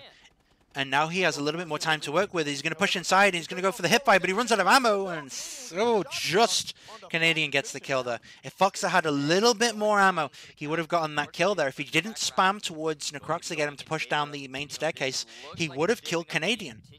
That was really close there, really unfortunate from Foxer. A nice try, but unfortunately, once again, MW falling for the same things that Lunatic fell for. This office push is almost unstoppable from cTm because they're wasting no resources to get into office apart from one EMP and one Habana charge, and they get the whole office control. There's no pressure on BC, there's no pressure on anyone trying to push into office, there's no pressure on the two players on the long corridor. cTm essentially have been given so much room to work with that they can just envelop the bomb site, squeeze you out of it, and plant. Around that fountain, and then get the pick onto the player playing that. And then after that, there is almost certainly a player playing behind the shelving. And here we go again. cTm defending top floor. Same operators that they've always run for this bomb site, and same reinforcements they're going to do as previously. BC is still playing that long angle from right underneath where that couch is in CCTV, straight through the wall, all the way cutting off in the middle of those sites. He's still playing that long angle, denying all of the rotation back into the site. And as soon as those two players are taken down, and no matter how many bodies it takes from cTm, in this case, I think it took 3. And here we go. No matter how many it takes. So some rudimentary reinforcements being placed inside of the room here. Basically going to give Canadian a little bit of cover if he decides to play in the office room, but they're not going to reinforce the office wall itself. And Canadian's going to run out for a peek, kill drones that are going to be left on the south balcony. So he's going to maybe 1 or 2. A lot of people do leave their drones out of there, and that really does answer a few questions as to how my drone died several times, but fine. MVK slowly lurked into monitors, but it's a little bit too early for him to be in there, but he's done it every single round, and it's nothing new that we're going to see from him. And this is a really big, spread-out, net-like attack for this monitor's take. They're looking for weaknesses, they're looking for openings, and they might be able to spot here that the wall on office is open. So they might be able to do something similar, but my man really quickly into the front door, going to open up the floor underneath the bandit, and that means that they can basically thermite this wall open if they wanted to. My man drone down here, going to make sure that he's not getting pressured. Fox is really quickly inside of customs and inspections as the rest of the team sets up on the balcony around the A bomb site. We weren't made aware of? I'm confused. Did you hear that Most Wanted didn't play the seeding match last night against cTm? That's interesting. So Gio's going to push in really quickly. He's going to do the same thing that BC did, and open up a hole, try and stop the crosses, but never mind. He's going to walk away from it immediately as he feels like he needs to put more pressure on with his teammate. And here comes the thermite. And BC is going to be playing behind this mirror window inside of the small office as Fox is really quickly underneath him. And now Fox is just going to need to try and put some pressure from the underside. NVK Jarvis chilling inside of office. That might NVK is going to drop down from below. Fox is going to pick off Canadian, leaving NVK alone to roam now as NVK is going to push towards the skylight area and make his way towards the workshop. Foxer, if he just keeps playing here, he might be able to see NVK if he peeks away and goes behind the B bomb if more pressure comes on him. So Foxer, if he's patient, he might be able to get a pick as Mira pushes up. No, Mira going to go left instead of right, and he's going to push towards the bomb site instead. And here we go. Going to drop shot the rotate hole here. Sorry, the peak hole here is Gimme When he's just going to hold an angle. Not really going to see very much here. Not going to stop people from crossing, but he's just going to chill as the rest of the team is focusing their efforts on getting the bomb planted on A. Smokes go out. Glaz makes his way inside. Going to get down immediately as MVK picks up Foxer from below, and MVK is going to frag my man at the same time. Esley is going to go for the plant underneath the smoke, but he's taking damage from the bandit charge. Necrox peeks out to throw the smoke grenade. That's what I'm talking about. That's what I'm talking about. You have to present yourself to throw that smoke, and that's the diffuser plant down for Most Wanted. 3 versus 3. Never mind. 3 versus 2. MVK picks up Gemi Wemi inside of the kitchen. Esley going to refrag MVK though. It's 2 versus 2 with the same health situation. Mira and Esley really low. Nitro's going to go out. He gets zapped by the bandit. He needs to kill the bandit charge. He's going to peek around, try and shoot. BC gets picked off by Thermite as he peeks around to the bench. And Jarvis is going to do the exact same thing. Peek it really slowly. Gio holding the off angle on the left corner. Going to pick him off as well. Right there. We're going to see Gio get that shot down on the Jarvis. Round number 2 is going to go. A really good round from Most Wanted. It was looking shaky at the start, but they managed to get the picks early, and that's important.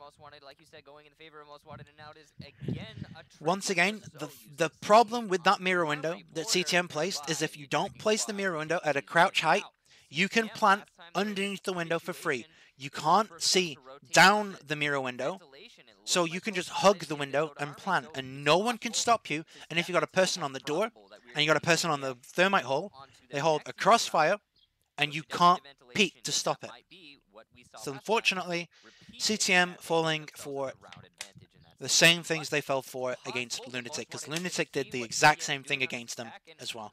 rotate 1-1, their players first as map, is border. necessary, whereby they would play a more Most Wanted minimal opted to fortified defend office. top floor first with So the that exact cannot simply cordon off 3 players in A almost and same then lineup, very opting to easily run a stop 2 Valkyrie players instead from of a B. We'll see exactly how Jaeger. Most Wanted choose to handle this though. Moving into this round. This is looking like a Lunatic Continuum setup again. Yeah, Like- it's parallel. It is the same. It is the exact same, maybe different operators. We haven't seen an Echo pop up. And just now yet. it's just a But little Most bit of Wanted is what does attacking Most Wanted legitimately want to the do. same way Lunatic did, which is going through that A wall. They're going to set up the exact same with the exact same mirror windows, and unfortunately going to fall for the exact same shenanigans as well. cTM are the kind of team that will keep doing the same thing, and if it's working, and they'll only change it if it So the turning doesn't. point, I think, was when when Lunatic Excuse me. previously went for the top 4 site the 3rd time in a row, whereas Continuum only did it twice. So here's a little bit of an adaptation from Most Wanted. They're opting for a mirror window on the tiny cubby inside of the office. That's a bit of a big safe spot, especially if you reinforce that wall. It means you're able to essentially sit in that corner. The mirror window inside of the fountain allows people to not get pushed from the window, and the mirror window in office that faces towards the triple reinforcements means that people can't push through the triple wall, and they can't push through the long door to office as well. So they have a little bit of an odd X-shaped crossfire that prevents people from pushing the other person. And that's going to be interesting. cTM, once again, quick pushes into the east staircase. His job is setting up on the balcony. And they're setting up BC inside of monitors as well. So here's your adaptation, as Gomi is going to spot NVK crossing, but he's more interested in killing Canadian's drone, and down it goes. And now NVK, Necrox, and Canadian going to look to try and get him out of this position here. NVK going to be dropping around, looking around for stuff, as they're going to try and Habana open that window, and here it goes. EMP goes down, and the window gets open. There's nothing Gomi Wemi can do. Gomi Wemi needs to sneak away here, but it doesn't matter. NVK is looking for his head, and there it is. There it is. There he goes. Down he goes. And there's the first mirror window gone, and you can guess what's going to happen to this next mirror window. Second EMP going to go out, and then he's going to immediately get it opened with the Habana charges as well. This is why the mirror is so counterable right now. cTM doing a 2-man collaboration to open these mirror windows really easily, as my man is now screwed. He's stuck inside a fountain with no escape. He's going to cross, but meanwhile Voxer is going to jump out and quick double kill on Jarvis Canadian. Great pick that needs, but Geo is going to just spam through the wall and kill NVK. Geo's going to spam through the wall by NVK and get killed for a 1-for-2 trade. A good Valkyrie camera from Voxer here allows him to just sort of peek outside and get the double kill that his team might need to win this round. It's 3 versus 3. 55 seconds left on the round, but there's no way for cTM to break this barbed wire. BC, first frag, kills my man in the corner. Esley's going to spam across, doesn't get the frag onto MVK, tags him up, no, doesn't tag him up at all. MVK's still got 1 Habana charge left. He can do 1 prone high 1, and if he does it properly, he can crouch through it. And there it is. 2 versus 3. Foxer in a very strong position here if he's got his nitro charge left. MVK, sorry, Necrox, beg pardon. What on earth was that? An aggressive push through the room. That's going to cost his team the round as he's dropped the defuse in a really bad position. And now Foxer kills MVK as he pushes across his BC's in a 1 versus 2. And now he's going to rotate around. He's going to take the shield off of his gun. He's going to peek around and he's going to get headshot immediately by Foxer. That was a 4K for Foxer. Well played by him. That he really okay. Obviously, 4K. Ooh, that was a really good shot. I don't know why he's running the heavy barrel. But hey ho, I don't play Pulse, he does. That was a really, really good round from Most Wanted. It's exactly what this game needs. Like, a lot of people don't realize just how impactful a single person can be in the game. This game is won by plays, not time. If you're losing rounds, then people need to make plays, because a lot of teams rely too much on their defense. They rely too much on their operator gadgets to win the round, and not on the brain, not on the smarts, not on the skill. And that's why cTm dominated for so long, is because they made a lot of individual micro plays that would win them rounds. And that's example, a shining example. Foxer right there. Season advantage, season opportunity, goes for it, gets a huge advantage for his team. Picks off Jarvis and Canadian. Glaz and Ash, 2 huge fraggers for cTm. Gone. Huge round. Why did he take off his shield? So he can run faster. He didn't have time. He didn't have the luxury of walking slowly. He had to run. So if he takes off the shield, he becomes a 2-speed. MVK and Canadian roaming in the CCTV. And this is typical MVK Canadian behavior. Yeah, so with NVK, he was over there inside of the security monitors area. We saw Geo, though, working his way here on the north end of the map. Well, making sure, okay, here's this was full when I started. Get ready to get Now, okay, Rip. so the thing about that is that when you commit yourself to opening up a castle barricade with a glass, Geo going to spend 1/3 of his ammunition to open up a castle barricade. So that's going to be big. It means he's going to have less things, less bullets to spam through walls, so it's okay if he's got that mindset going on. Canadian inside of monitors with MVK as they're set up to potentially prevent a monitor's take here. MVK is going to play inside of the kitchen, though. He's going to basically give Canadian a crossfire to his window. And it looks like Most Wanted are rotating. Most Wanted realizing that they can get into office really easily, going to rotate around to the office. Gummy Wormy going to put pressure onto this east balcony stairs. East balcony window, beg pardon. Can you full screen on theater mode? Nope, I won't be able to read chat. MVK, quick peek, going to kill Foxer as he tries to push in aggressively. Going to peek outside as well, try and keep the momentum going. Not going to check, not going to get anyone. The Canadians still inside of monitors, droning and camming for information, but no one's going to be there. Esla is just going to immediately start planting there. Nothing can stop him as he's going to be covered by the glass, and the plant goes down really quickly. NVK, though, in a position to start getting more frags. It is in theater. You still have Geo here, but outside of the window, you're going to see someone pop on out momentarily. Looks like Esla is going to get the first pick of this plant after plant situation onto Necrox, and Maman is going to pick up someone else's. Esla is going to pick up Canadian as he jumps outside, and suddenly we're in a 3 versus 2. This has gone really quickly. BC on Rook, MVK on Jaeger. BC, ooh, never mind. MVK is going to get picked up by Man, and BC is going to try and long arm defuse, and it doesn't matter. He's going to get picked off by Geo. Ooh, so a really quick plant from Most Wanted. It's going to catch cTm off guard as they played this so quickly, so aggressively. This kind of plant has not been seen since Season 3, and the only reason why you don't see this kind of plant anymore is because of Canadian being underneath, has the chance to nitro through the floor. But they realize that the floor has not been destroyed, the floor is open, they can, the floor is completely fine, he can plant the diffuser for free. Completely good read from Most Wanted. You saw them completely rotate from a monitor's take to an office take, and then they can plant the diffuser immediately in the door. A really good read from Most Wanted, a great counterplay, and it's going to put them up 3-1. This is a really strong start from Most Wanted. Something we haven't seen as of yet from a lot of these teams tonight. So, will they be able to continue their luck? And here we go again. Most Wanted moving downstairs as they did win the defense round, so they can defend down here. And let's see what kind of defense they start running up. They do have a mirror, no castle. And they're running both information operators, so that's Pulse and Valkyrie. Single mirror window on a lone reinforced wall. That means a player can play behind that. It's going to be really strong.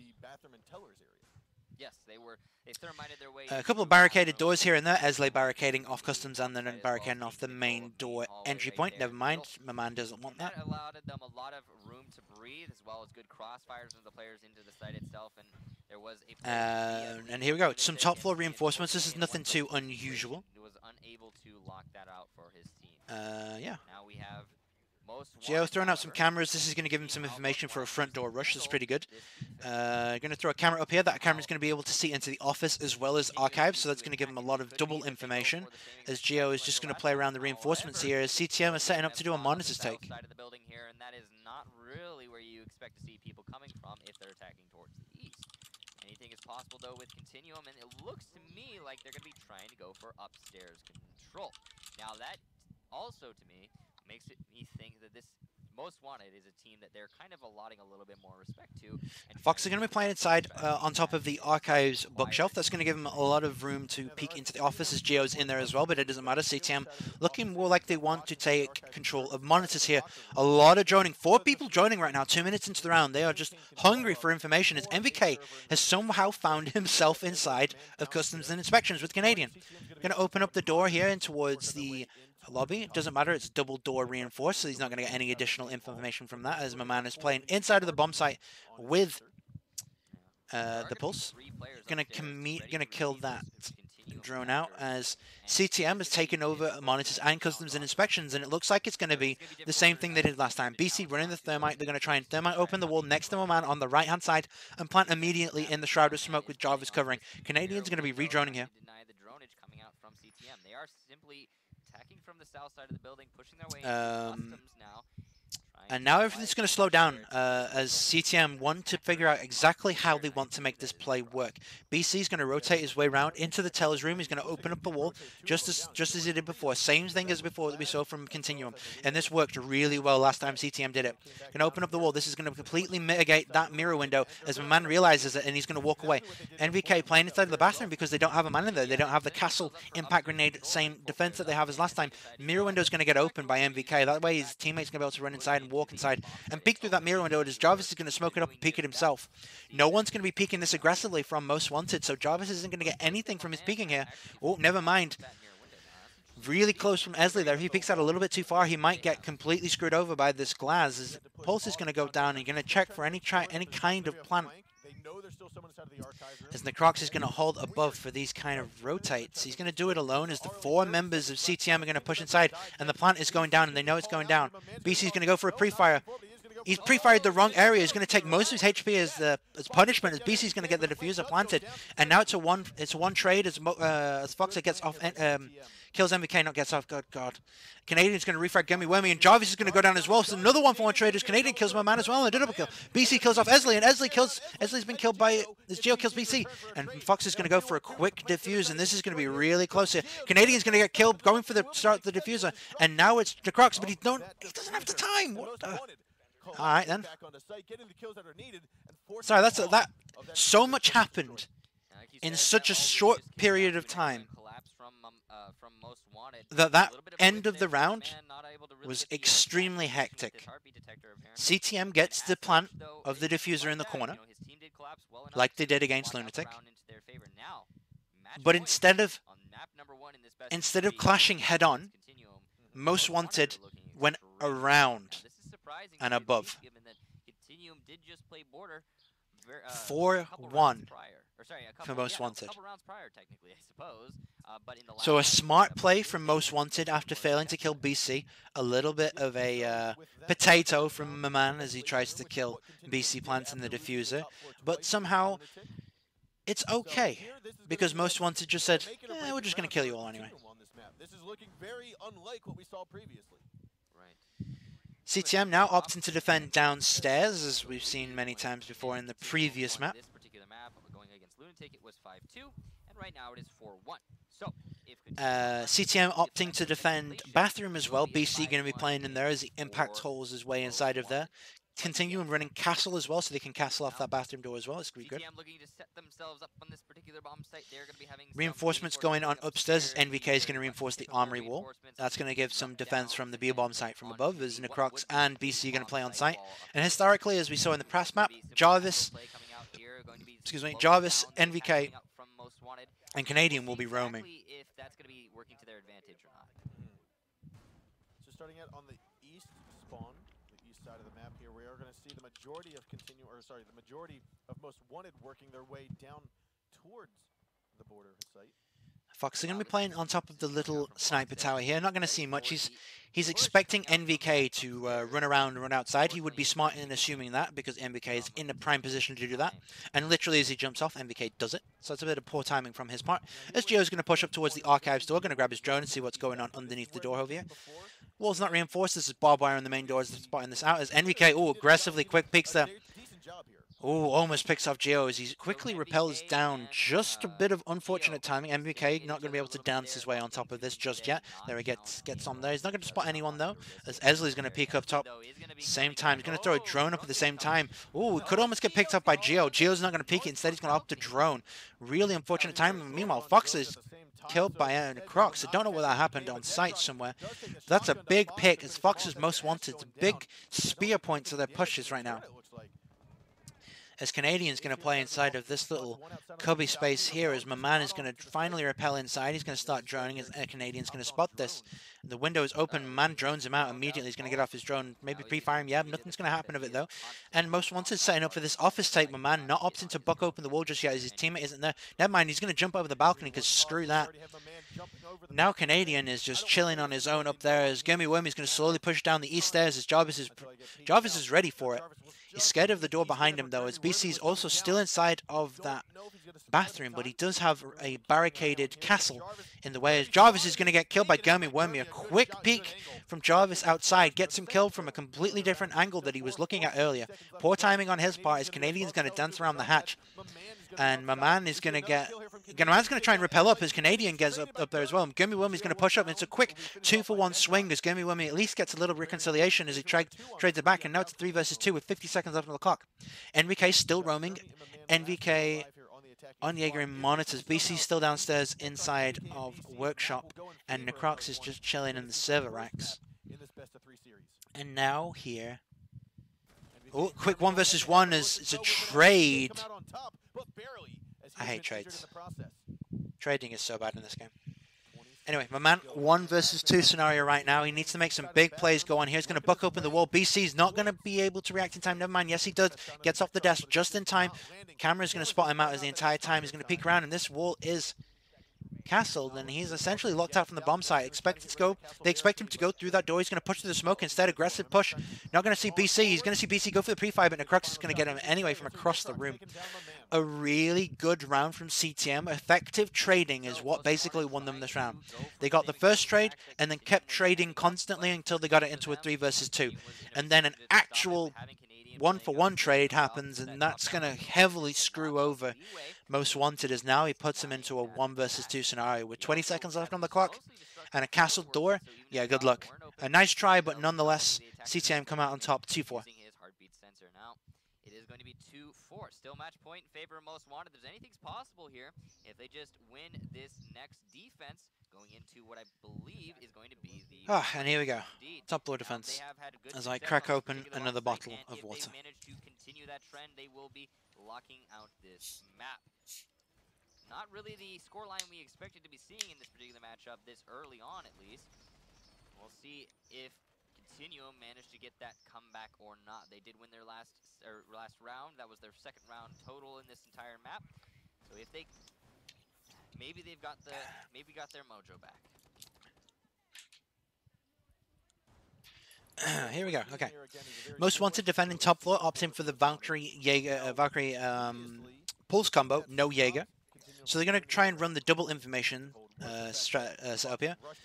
Geo looking to throw a camera here through this one the previous round. It's going to sit on that wall, give them a lot of information for that east balcony.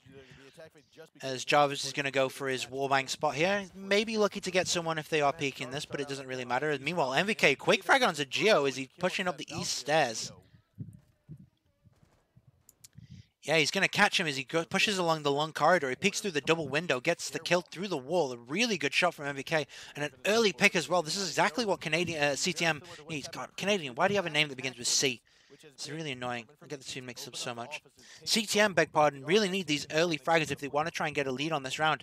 cTm historically have fallen on their attack rounds in this kind of scenario, just because of aggressive plays that Most Wanted have been getting. Geo, not exactly the star player of Most Wanted, but certainly an important aspect of the team. As Gummy Wormy give away his position by shooting a drone, and now Necrox knows he's there. MVK knows he's there. MVK is going to peek out, going to get him as Gummy Wormy goes for a peek, and Fox says, screw this, I'm dropping. Claymore goes down on long to short, nothing much is going to happen there. Fox is looking around for MVK. Nitro maybe from below, not going to opt to get any kind of damage there. Nitro gone now from Foxer. He's going to jump outside here, look for any frags. No one's repelling though. He's going to jump back inside before he gets detected.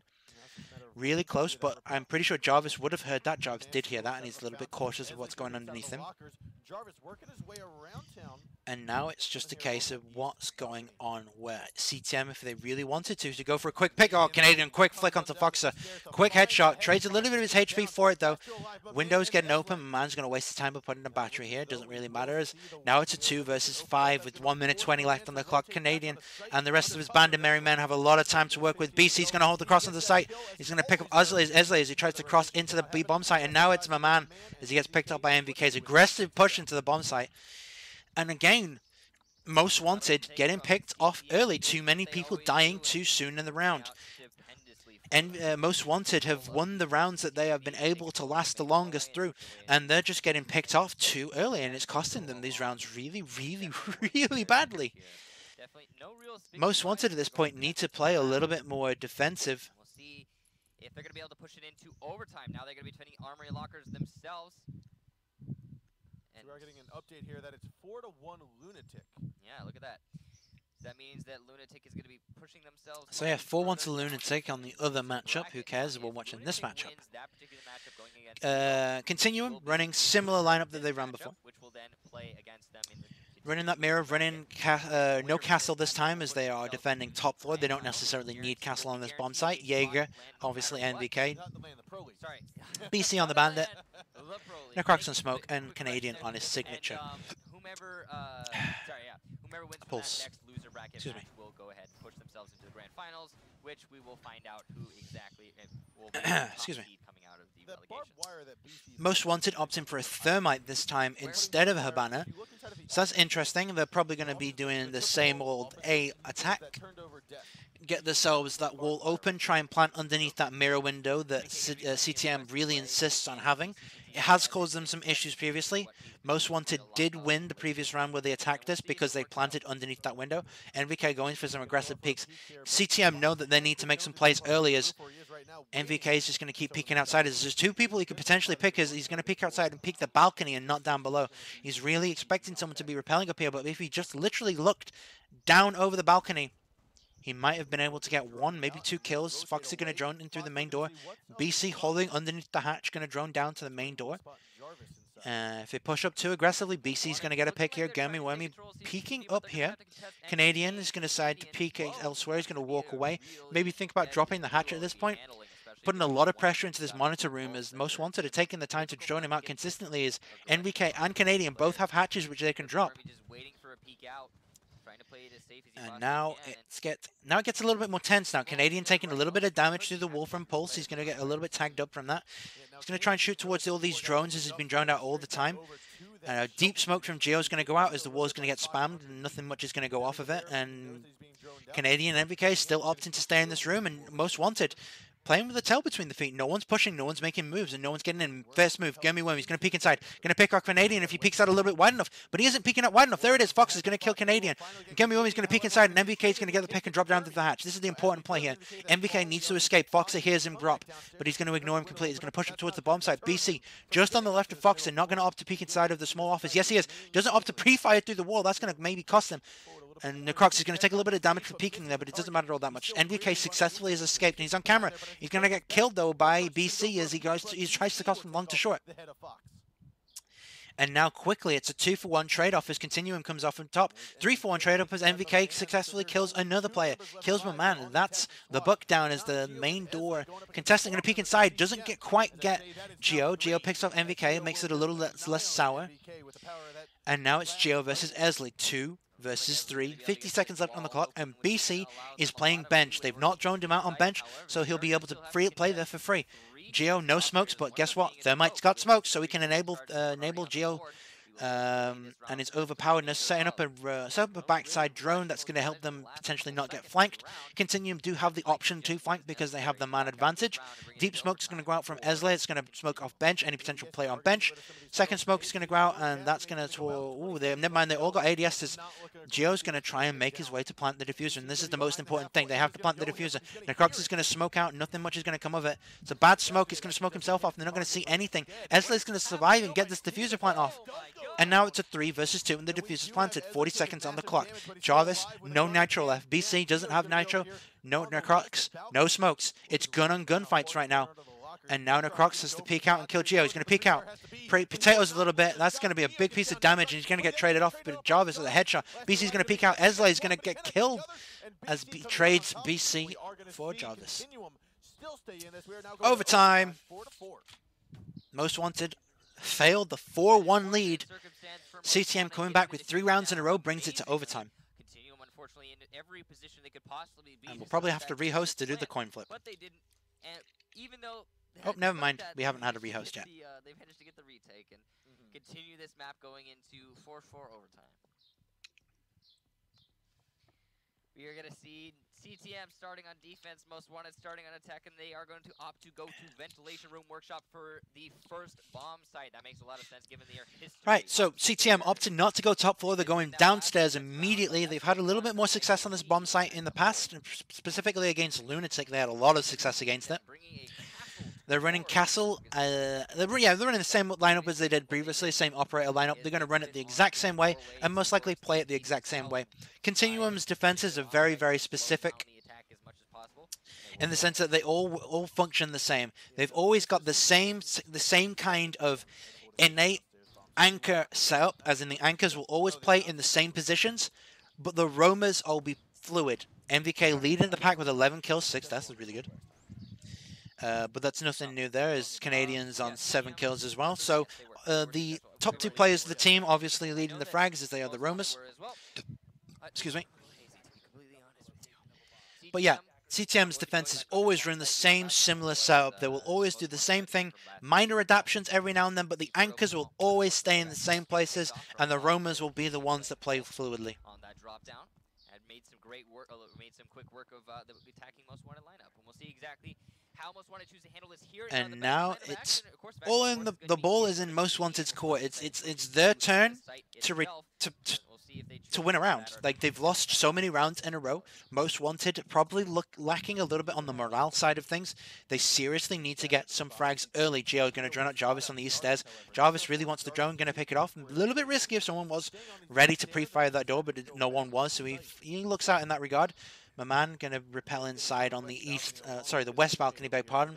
And MVK is ready for this. He's going to kill the drone and back off a little bit. He's going to spam through the wall. Almost gets caught off there as he runs back. As Canadian and MVK are going to rotate into the monitor's room. Going to kill the drone with a melee. Doesn't give away his position if he does that. And MVK has the opportunity to assist Canadian here, but it doesn't matter. MVK is going to play on short and leave Canadian alone in monitors. Foxer, meanwhile, on the balcony, on the east balcony, maybe going to make some pressure into Archives, try and hunt the roamers solo. A little bit risky, but can prove very, very rewarding as Fox has moved his way into Archives, peeking his way into Armory now as well. And if he crosses the door, oh, never mind, my man goes for a drone. Canadian peeks out right at the time. My man, a little bit unfortunate time. NVK is going to pick off Foxer as well in the background. Jarvis chilling inside the kitchen. Necrox elsewhere picks off Gummy Wormy as he tries to push the bomb site. Now it's a 4 versus 2. Geo gets a pick on Necrox as well, and there's only one player on site now. As cTm realize, oh crap, we need to rotate people back to site. BC's going to start playing a little bit more aggressive towards their bomb site. And all of the roamers now returning to site, looking towards what they can get going on here. Canadian playing close right on this corner. Geo smells it happening, and he's going to peek out anyway before the smoke plumes and gets the headshot. And meanwhile, NVK is going to jump outside and kill Esley as well. They just got on fire these past 5 rounds in a row. cTm, 5 rounds in a row, as Cakes just said. Aggressive play from MVK is going to pick off Esley as he's just chilling outside of Thermite. Math is hard, Kickstar. Math is hard. Let's see, hang on a second. 1 plus 4 equals 5. Things looking pretty grim for Most Wanted as they blew a 4-1 lead and now it's 5-4. They're probably asking themselves, what on earth went wrong? Well, I can tell you exactly what went wrong. They're not playing like they did in the first 4 rounds.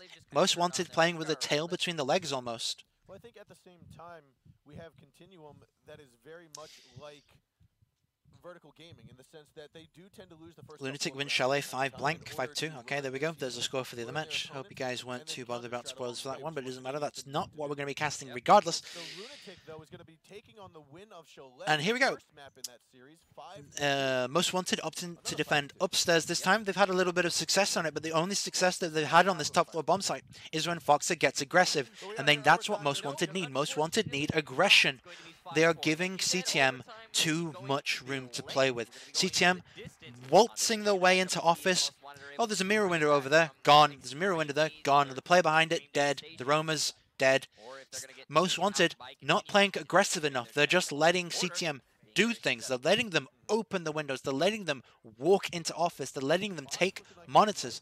Most Wanted could easily rotate a man late round into monitors. BC is completely alone there, and BC is too concentrated on watching the cross between A and B that it'll be a free frag. Even if there's a Claymore there, he's a free frag. You just shoot the Claymore as you run into the room, and BC has to pay attention to you. Then you can put people across the bomb sites if you want to. That's the type of micro play Most Wanted need if they are not opting to get aggressive on the B bomb site. They need to get aggressive on the A bomb site and flank. If they're not flanking, they're sitting still. And if you're not doing, you're reacting. And reacting typically is a really bad thing in this game. You want to be the one making the moves, not reacting to it. And here we go. Once again, cTm prepping an office take, wall not reinforced. No utility needs to go out. They should open the wall with an Ash if they wanted to. NVK and Necrox probably going to try and push their way up. Yep, push the long corridor. Claymore set down by NVK. Going to Ash open the wall, and here we go. Gurmy Wormy in a little bit of a poor position. Wall going to get Habana open, and he has to peek out aggressively. Going to try and go for the Nitro. Doesn't matter, NVK is on the right. Didn't remember that NVK's plays on long corridor, and that's going to cost him his life. And NVK open up the round. 4 versus 5. 1 minute 40 left on the clock. Necrox going to push up. Here goes the EMP. Here comes the Havana charge. Down goes the mirror window.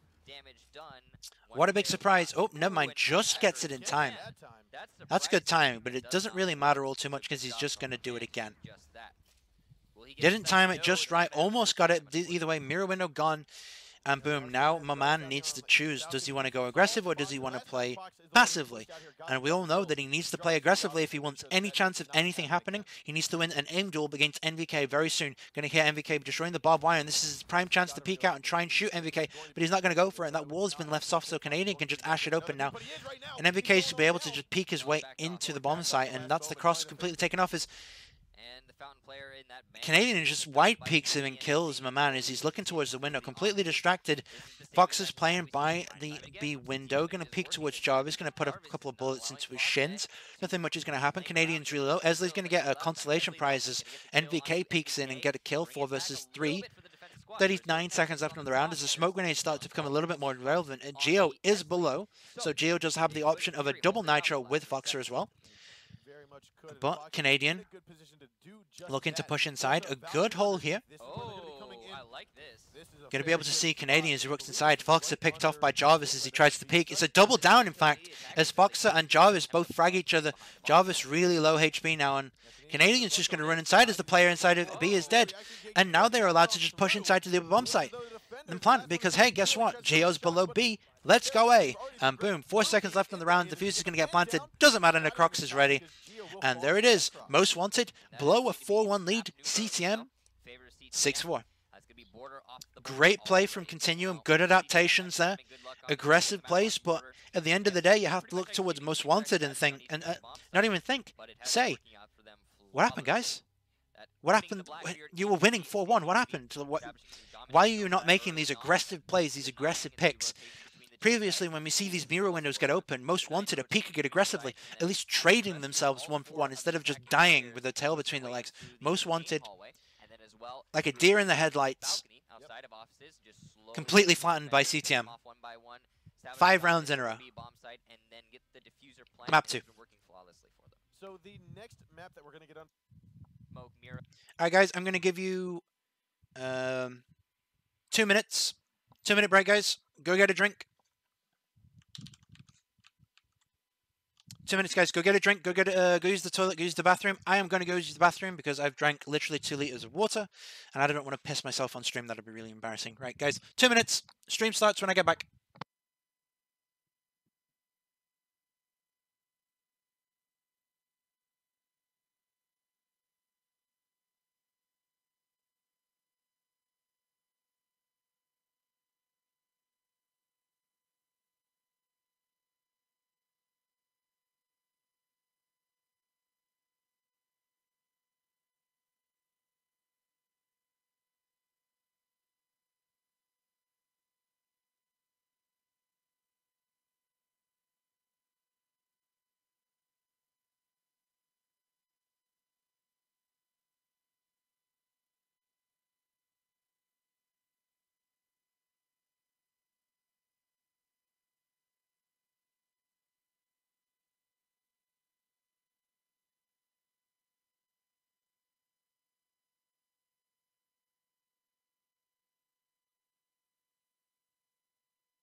Yo. Alright, so... so yeah. Once again, let's just recap that last game. Most Wanted blew a big lead.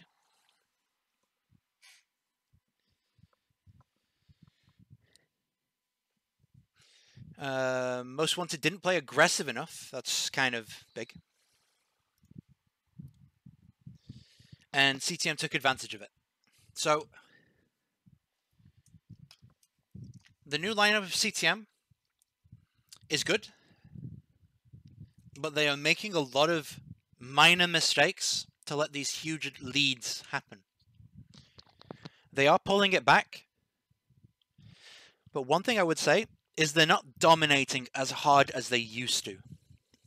But that's probably because they're having a few teething issues, getting things started, getting things sorted, getting people on the same page.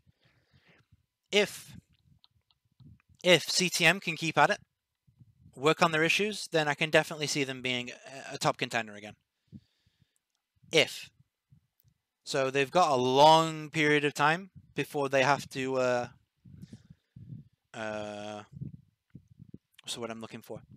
It's a long time. It's like almost 2-3 months before the next LAN event. Actually, probably longer. I don't know. So they've got a long time to practice before it's LAN. Anyway, let's go. Pulse, and they're going to be going into the basement. On most Oh my gosh, it's Oregon again. You're going to be seeing a Thatcher. You are going to be seeing a Hibana, an Ash, a Glaz, and a Sledge. We'll see exactly how most want to choose to go about this attack. Now, the most common attack going into this particular site is going to be clear. Guys, this is map 2. At least that's in the European meta. First map was Border. cTm 1, 6-4. Smokes and picking off the anchors as they attempt to challenge your diffuser plant. We'll see how most want to go about it. We are seeing a lot of investment going in from cTm. Right, okay. So cTm running the exact same lineup. That I hate casting the same map over and over again. Now I understand why people don't like seeing the same maps. It's because I'm watching the same team do the same thing against a different team. Either way, cTm doing the exact same setup that they've always done and they will always do on this map, unless they decide that they want to restrat things, but obviously this map was done. This game was done immediately after the other game, as they had to play these games back to back. Most Wanted going to be droning into the front door, doing the methodical checklist, droning scheme, drone out the rest of the map, check what's clear, push what's not, yada yada yada, secure up to main room, open the hatch. We've seen it a million times before. MVK going to be playing in the tower. Open up the tower window. He's going to be able to see it all the way down to the main lobby. He's going to play it really close to this. MVK is playing it really close to this window here. If MVK played it a little bit further back, he would have a much tighter angle to be shot from and make it a little bit harder to spot him here, as his gun might poke out through the window. But he's just going to chill here. He's going to be talking to his team, telling his team what he's seeing, what they're droning out, and so on and so forth. It's going to be a really slow round, this, as most Wanted just want to get everything cleared out. Gio's going to go for a peek onto MVK. Nothing much is going to happen other than the door is going to take a little bit of damage, but hey-ho. Hatch is being opened at 1 minute 50 into the round, so that's a really good start.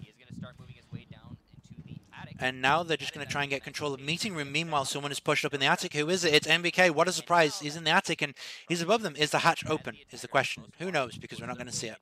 Canadian's going to chill inside of B-bomb site. Going to be droning people. He's going to ping them out for MVK. Try and get the information going for his roamer. As here come the flashbangs to remove ADSs. Never mind. Decides against it as they consider someone potentially flanking from behind. Never mind, here comes Esley and Glaz, so they're going to go for a quick plant with 1 minute left on the clock. A great way to bait out smokes. This is exactly what they need to be doing. Jeremy Wormy kills MVK as he drops down through this. MVK drops down through the ladder, gets picked out immediately. It's a big pick from Jeremy Wormy, as that's the Roma dead, as BC's going to try and flank around the backside. Maybe we should have done this a little bit earlier and dropped at the same time as BC pushed up. And now here comes the scary part. Will they see BC? That's the big important thing right now. BC's going to peeking down through the hatch as the rest of the team on Most Wanted is just droning out the rest of the bomb site. Esley's going for a plant on the bomb site. He's going to spot a Gemiwimi's drone and kill both of them. BC's going to back off as Gemiwimi's going to throw out a second drone to try and see where that came from. The diffuser gets planted as Esley trades his life 1-for-1 for the diffuser being planted. It's a 4 versus 4 and there's 40 seconds left on the clock. Necrox picks this out, tries to get a kill, and it's 3 people underneath this hatch. This is the aggressive pushes we need.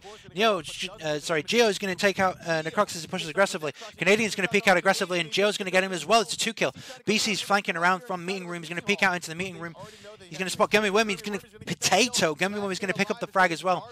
And now it's Jarvis, and again in a 1 versus 4. 1 versus 3 gets the first frag. Most Wanted, my man. Above. No, first line of fight, going to be Foxer. Going to peek towards Foxer. He's going to potato a little bit. And then he goes down. A nice try from Jarvis. No, unfortunately, not going to get the clutch this time around either. But yeah, a little bit of a mismatched timed push from cTm. They seem to went 1 by 1 instead of as a collective group.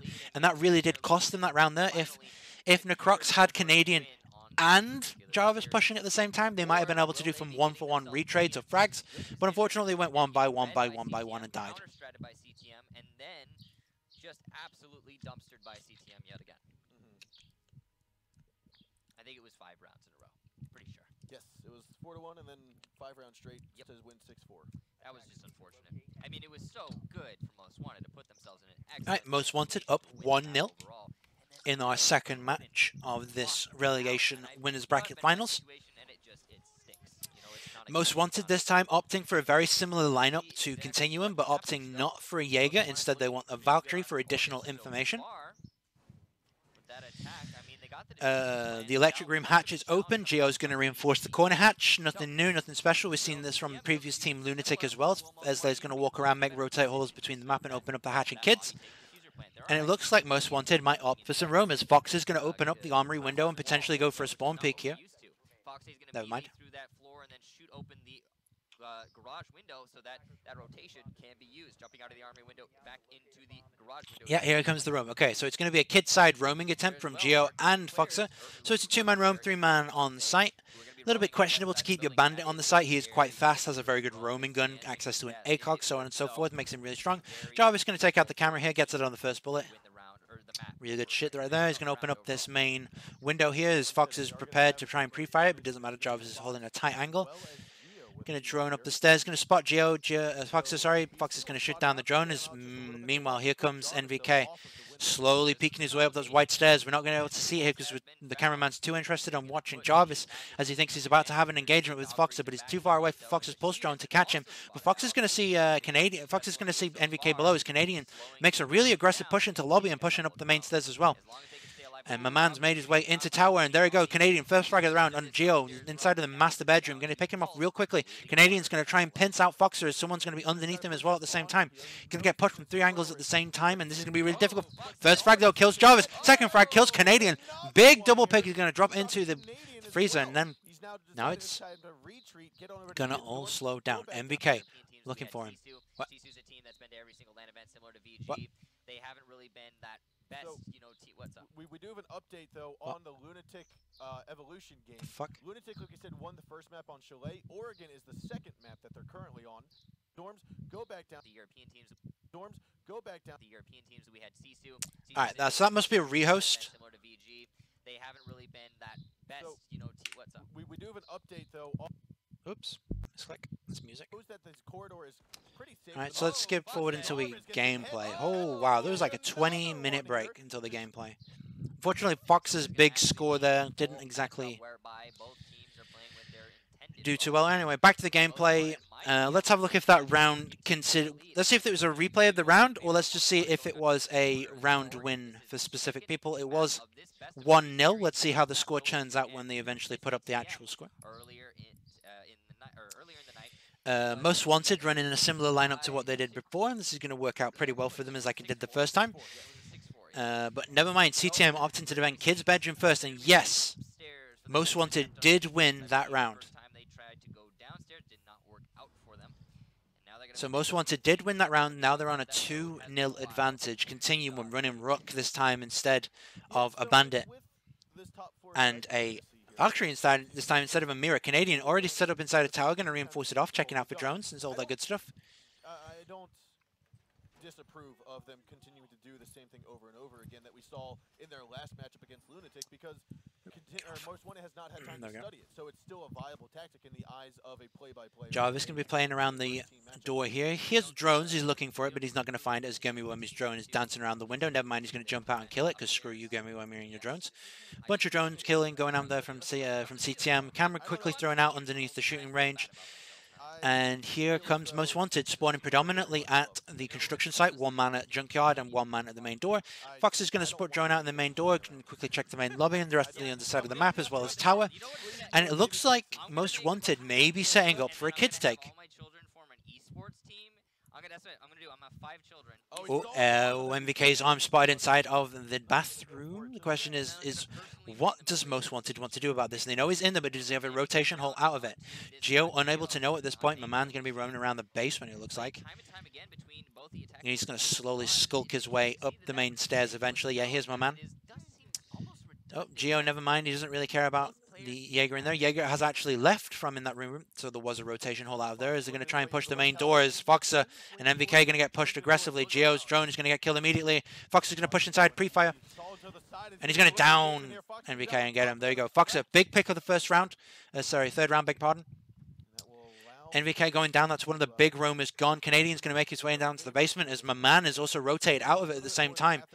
That's some pretty unfortunate timing for Most Wanted, as they may have been able to pick off Canadian at the same time. This Valkyrie camera is going to spot these guys prepping for this kid's take, as we said it would be. And Canadian's just going to have a look around, see what he can get going, and then maybe try and push up into Big Tower, see what he can do. No one's going to be above him. There he goes. Finally spots Esley there, who is playing on that Habana. So she's going to be the one who's going to try and get control of Attic, because if you have control of Attic, you can't shoot the players off of the kid's window. And that's going to be a big part of this round, as Canadian's also going to spot a Gummy Wormy as well outside of this back door. Question is, what does Canadian want to do with this information? He's probably just going to relay it to his team, as Fox has made his way aggressively into white stairs into the bathroom, as my man and another man who we can't quite see on the screen is going to try and pressure out that kid's bedroom and see what kind of frags they can get. Excuse me. Here comes Canadian. He's going to pop up top really quickly. And here goes my man. Bye-bye, my man.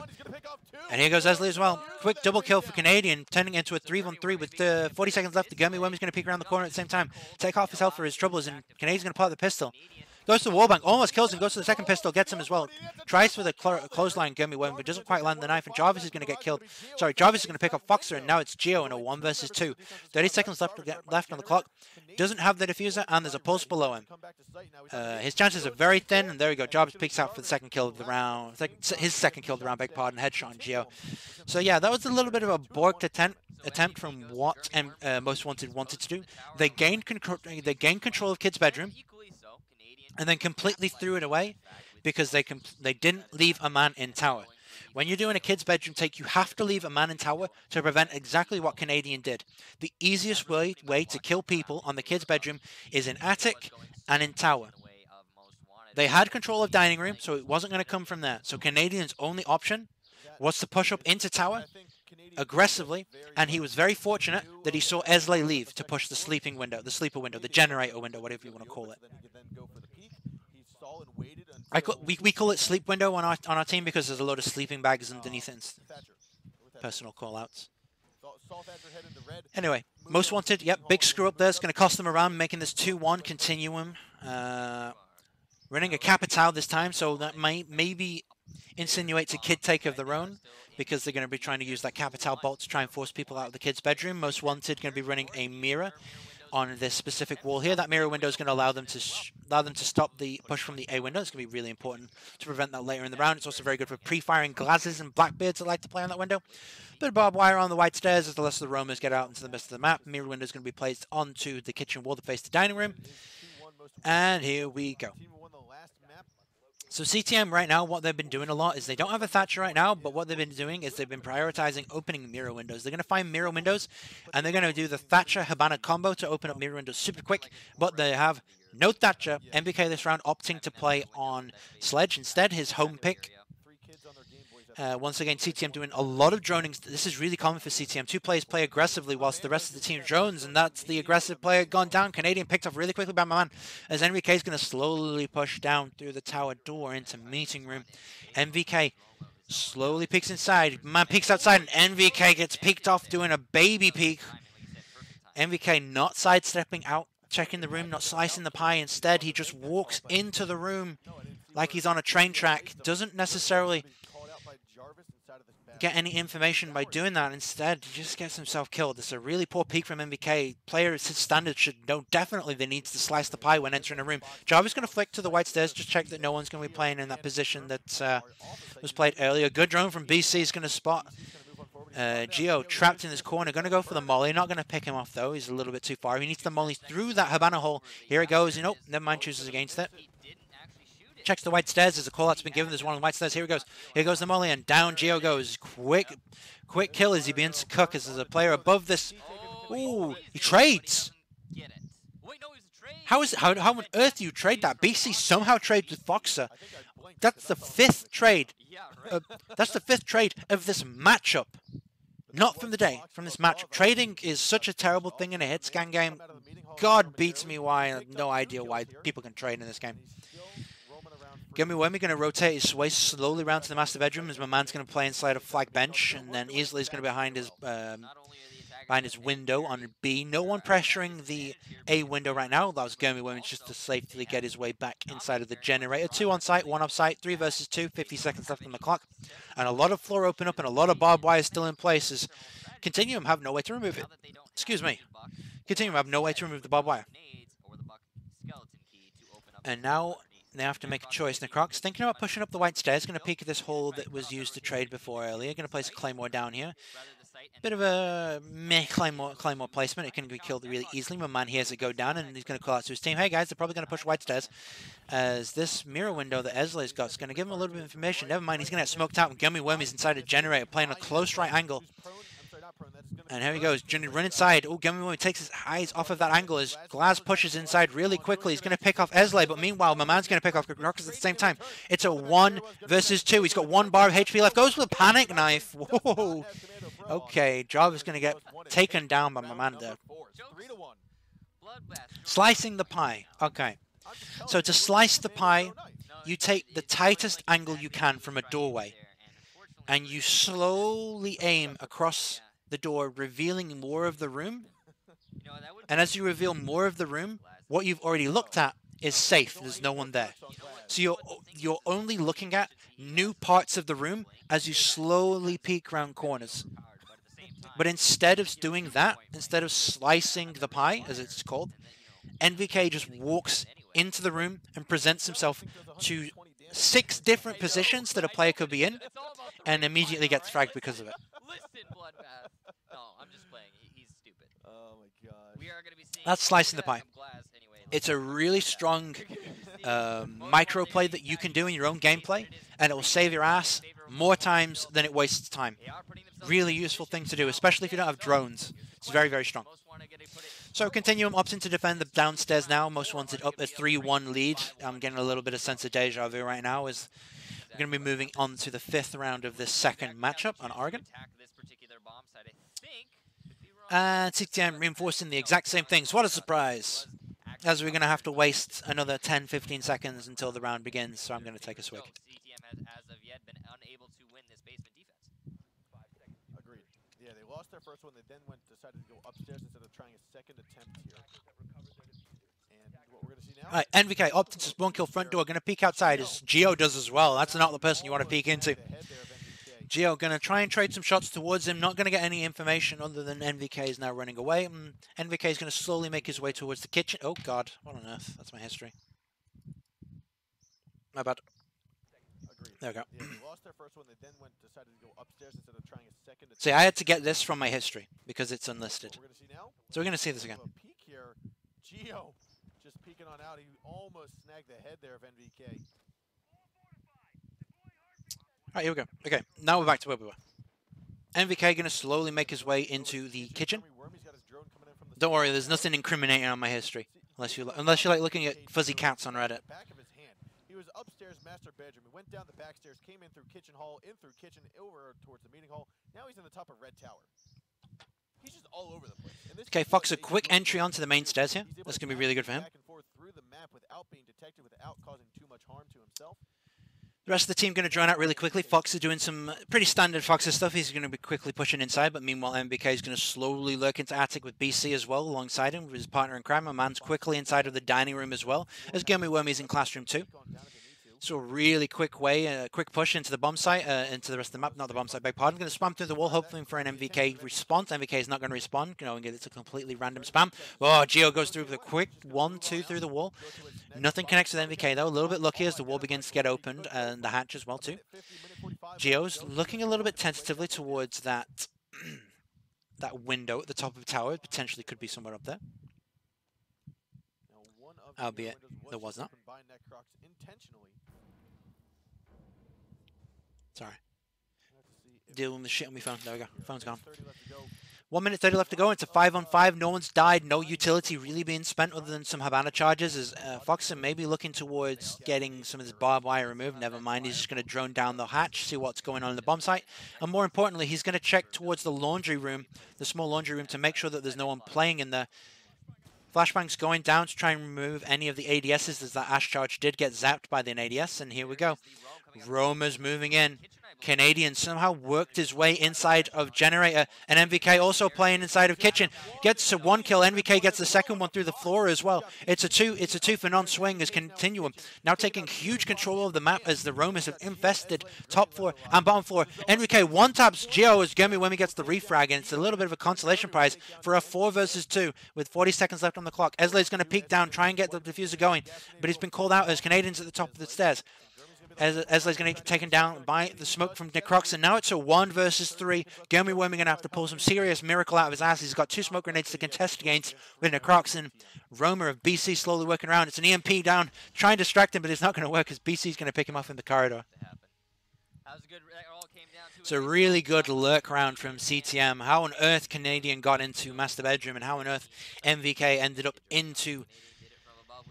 How on earth those guys ended up where they did is a mystery to me, but one hell of a roaming round from cTm. That's going to win them the round just off the back of MVK and Canadians play.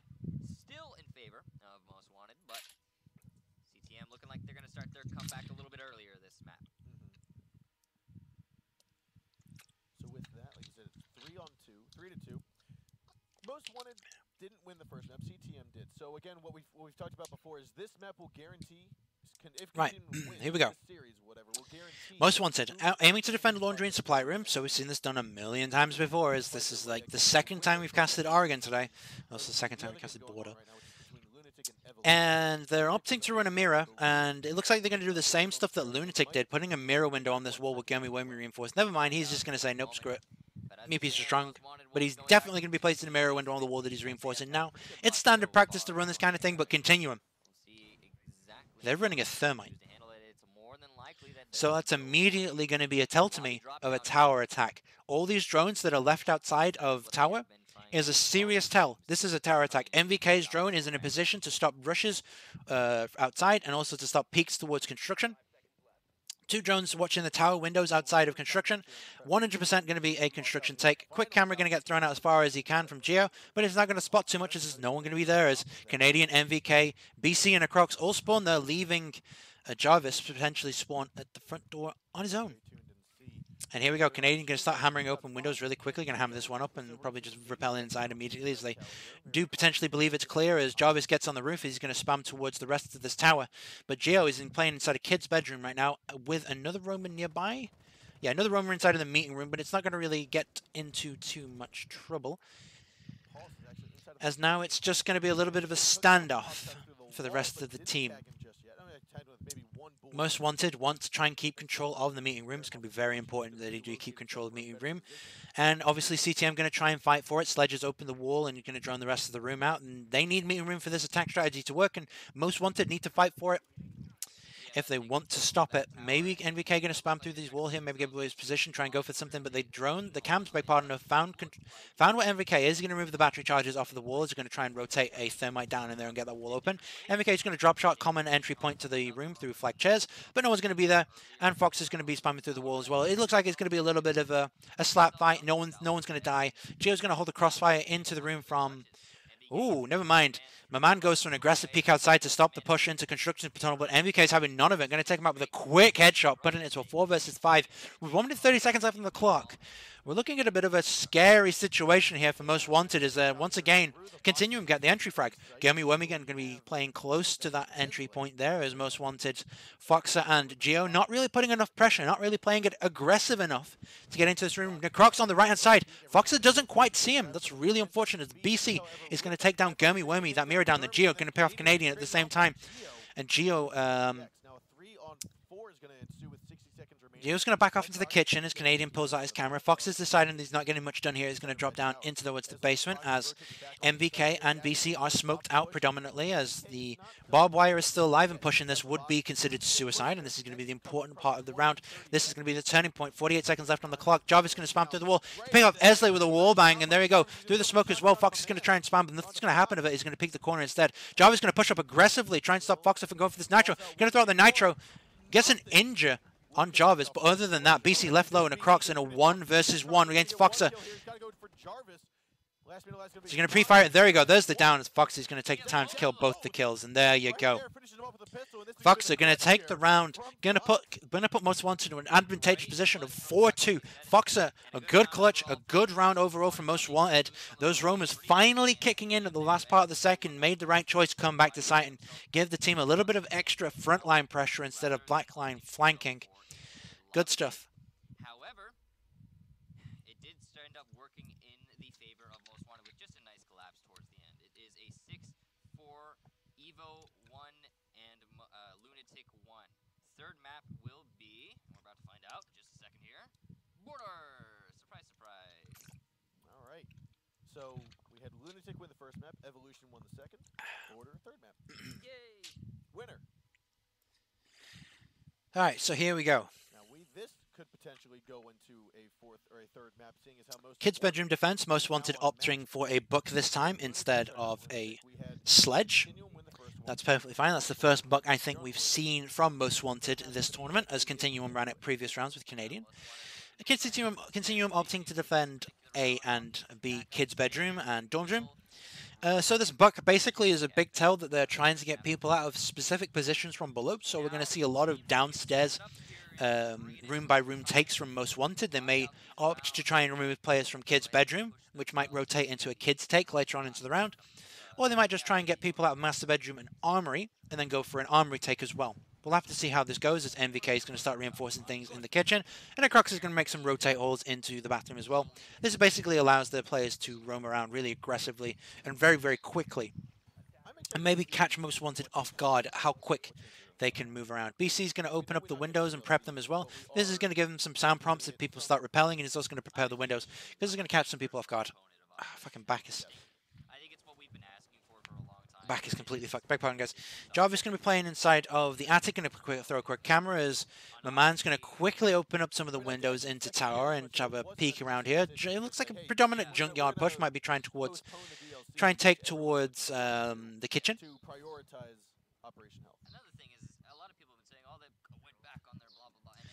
And here is why you have Buck. He's going to open up the wall here into the dining room. That's going to give him a lot of ability and free reign to push a little bit closer. Makes it a little bit safer than going around outside. As Canadian's going to be playing in big tower. This is why those windows are open there. He can stop people pushing into the dining room from the side door from outside. And Canadian's just going to do what he normally does and just run around the basement, have a look around, and drone out for armory takes. So this is really important right now. Canadian is getting his team so much information. He's telling the guys, all right, guys, it's not armory. It's not tower, so it's not a kids take, and it's not an armory take. So it has to be a white stairs and a window take, which is exactly what it is. NVK going to be chilling inside of the bathroom, going to get droned out a couple of times. As Canadian's still going to dance around. The wallbang's going to come in from the left-hand side. He's going to push aggressively to the opposite side. And now he's going to try and look for a little bit of a peek as my man's going to spray through at the same time. Fox stands up a little bit too close to comfort. Barbed wire is removed, and now they can push inside if they wanted to. And they're going to join him out as well. And Gio's going to hold the angle on the door. And now But NVK is what you call fucked. now what we do have He's here trapped. His 3 people are going to rush inside. A man is going to get peek, and he's going to get 1 though. However, Fox is going to trade him back for a 1-for-1. A little bit unfortunate there, as that shouldn't have potentially happened. They spent so many resources as Jarvis gets a quick double kill on Foxer and Gurmy Wormy. Coming to the aid of MVK, he's going to trade him back for a 3-for-1 trade. It's a 4 versus 2 with 1 minute on the clock, and Continuum have all the cards in their hand as Jarvis has escaped. Gio is going to slowly peek towards this ladder. If he does, it will spell his death. As never mind, Jarvis has opted to take a little bit more of a passive angle to prevent people from climbing the ladder and not people from just getting in the room. Going to spam through the floor, try and look for a mirror window. There is no mirror on the defender's side of Continuum, and now they have to make a push with 2 players, which is going to be really. What? Alright, okay, well somehow Necrox gets the shotgun kill there onto onto Gio. That's fine. Okay, Esley now in a 1 versus 4 clutch situation. He's going to need some special type of wall hack or aimbot to conclude this round in his favor, but it doesn't look like it's going to happen, so we're going to go 4-3 to Continuum. A really strong round. His Canadian pick takes off his a really strong round from Continuum here. Jarvis basically wins the round here, making an aggressive play, trying to come to the aid of MVK, who's stuck inside of the bathroom. MVK trades himself 1-for-1, wasted a load of time, over a minute, so it's really good for him. And now the big problem was, hey, no one's got pressure on Jarvis because the person that was holding lobby pushed through lobby and into the kitchen. So there's no one to stop Jarvis from pushing in. So a little bit of an aggressive play from Most Wanted, collapsing too hard, focal pointing 1 player too much, costs them the round because Jarvis just walks in, kills 2 people and walks away for free. And then Crocs somehow channels the inner Spas 12 pre-nerf and somehow downs Esley from 2 miles away. Or Gio, sorry, from 2 miles away. Now, we aren't seeing any really change in the operator choices. So here we go. 4-3. Continuum mounting a comeback once again, my man. Playing on Jaeger this time. First time we've seen Jaeger, I do believe, on this map. Do correct me if I am wrong, but I'm pretty sure Most Wanted have shied away from Jaeger on most of their defenses. Gummy Worm is going to try and make a tiny rotate hole with that terrible shotgun. So he's going to be there for another 2 minutes as we watch the rest of the defenders do the setup. And here we go. And now it's just waste time, wait for the round to begin, because neither team is changing up anything too massively. It's just the same setup, so we're seeing no big adjustments, no special bomb sites. It's just the same operators from Continuum against more or less the same operators from Most Wanted. Technically, but again, not a lot of choices there, as you can then be collapsed on if you're playing on either of those positions from the other end of the maps. I mean, there's not a whole lot of choices when it comes to the kitchen or the blah. Gummy Wormy placing a mirror window in the middle of the wall. This is going to give him an angle on towards the small tower corridor, and the Crocs and the rest of the team are going to be droning inside, giving Jarvis and Canadian all the information they need to push the rest of the map. Canadian playing Buck this round, which we have seen him done before. Gio is going to pick off the first drone, going to spot the second drone. Bit risky to go for it, but he's going to peek out and get it anyway. It's a big drone. There's only 10 drones on the attacking team, so every time you kill a drone, it's very important. And there's a tip to you and your teammates, is that whenever you kill a drone, start counting, because there's only 10. There you go. There's the mirror one. Never mind. Gio's just immediately annihilated by MVK. A quick peek in and a quick headshot is a little bit of a risky scenario there. Gio trying to go aggressive is knowing that his mirror window is going to get completely stumped. And now it's just the sake of, well, bugger. We're going to see a foot just there, MVK, as the Esley is going to be peeking down with a shotgun through this really predictable hole here. And now its question is, does Continuum want to try and grenade Esley here? It's a free grenade if NVK goes for it. It's a very, very easy, predictable grenade. All he needs to do is grenade. He's going to spam the floor, going to attack Esley in his kneecaps. Not going to do too much. It's not necessarily an arrow to the knee, but it is a bullet. But he's going to take too much damage. He's going to trade off elsewhere. And Canadian's going to start opening up the floor here. This is why they took Buck. Top of the white stairs completely clear. They're confirmed by Canadian. Just need to double check that there's no one at the top of white stairs, which we know there isn't anyway because of the spectator camera. And Esley's going to be chilling inside of that kid's bedroom with Gumby Wormy and Generator. And one player is going to be playing by the master bedroom to Generator door. That's going to be Foxer looking for information. As my man is completely off in the middle of Africa and Tower, doing absolutely bugger all for the rest of his team. And Jarvis is going to try and rappel up and get an angle over the top of the bed as my man's going to chill inside of meeting room hoping someone pushes through the freezer, which no one's going to do. And Jarvis is going to spam through the wall, not much is going to happen. But Esley somehow doesn't feel the shotgun shells penetrating him from below Giggity. And he's going to get himself sodomized by Canadian. Meanwhile, someone else peeks outside. My man is going to peek outside, and he's giving away his position. And yeah, here we go to the scenario where Canadians got free reign, and the rest of cTm as well do, just to open up the floor and push whatever the hell they want, because my man is playing it too passively. A good drone position from the Crocs is going to give the dead players something to look at, but wait, no one's dead on Continuum. But hey, guess what? Most Wanted have lost 2 players as well. Going to open up this wall here, going to remove any of the tight angles that Most Wanted want to be trying to hold here. Molly going through in towards the attic rotate hole, going to cut off Foxer as well as the smoke, because it's going to be a quick Russian to generate from BC, and he has the diffuser so he can plant from free. There's players underneath him, but no one's really going to care, as my man does not have a Nitro or Omnipotence or Wall Hacks. It's going to be when he tries to push across to stop the diffuser plant's job. It's going to pick him off, continue, it's going to pick up Foxer elsewhere. And here comes my man, the slowest lurker in the history of Rainbow Six Siege. Gonna slowly rotate up the main stairs here. He's gonna be drawn out as NVK knows exactly where he is. Pre-fires gives away his position as well at the same time. NVK going for a swag nade, not gonna get it, gonna pre-fire. Nothing much is gonna come with that as well. 20 seconds left on the clock as BC's gonna push him from behind. And guess what? cTm have come back again. 4-4 overtime. Maybe gonna need to rehost for this overtime coin flip, but hey ho.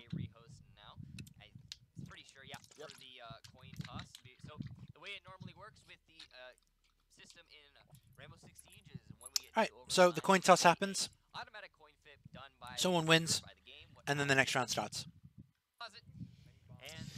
So yes, Most Wanted on defense for the coin flip, opted to defend downstairs first, going to do a full reinforcement, looks like across this classroom wall, going to deny a lot. Never mind, just a partial nope, yep, definitely full reinforcement on the classroom wall. This means a lot of the Habana charges need to be expended here to try and open up the hatch and that hatch and that wall at the same time, but it kind of defeats the point. If you're gonna Habana the wall and the hatch, and then you can Habana this corner hatch here, they've left the electric box room hatch unreinforced. So the purpose of reinforcing that wall in classroom is completely negated because they can open all of the hatches anyway. You're not forcing Continuum to make a choice between do we want the corner hatch or the electric room hatch reinforced. So therefore, it's not going to happen.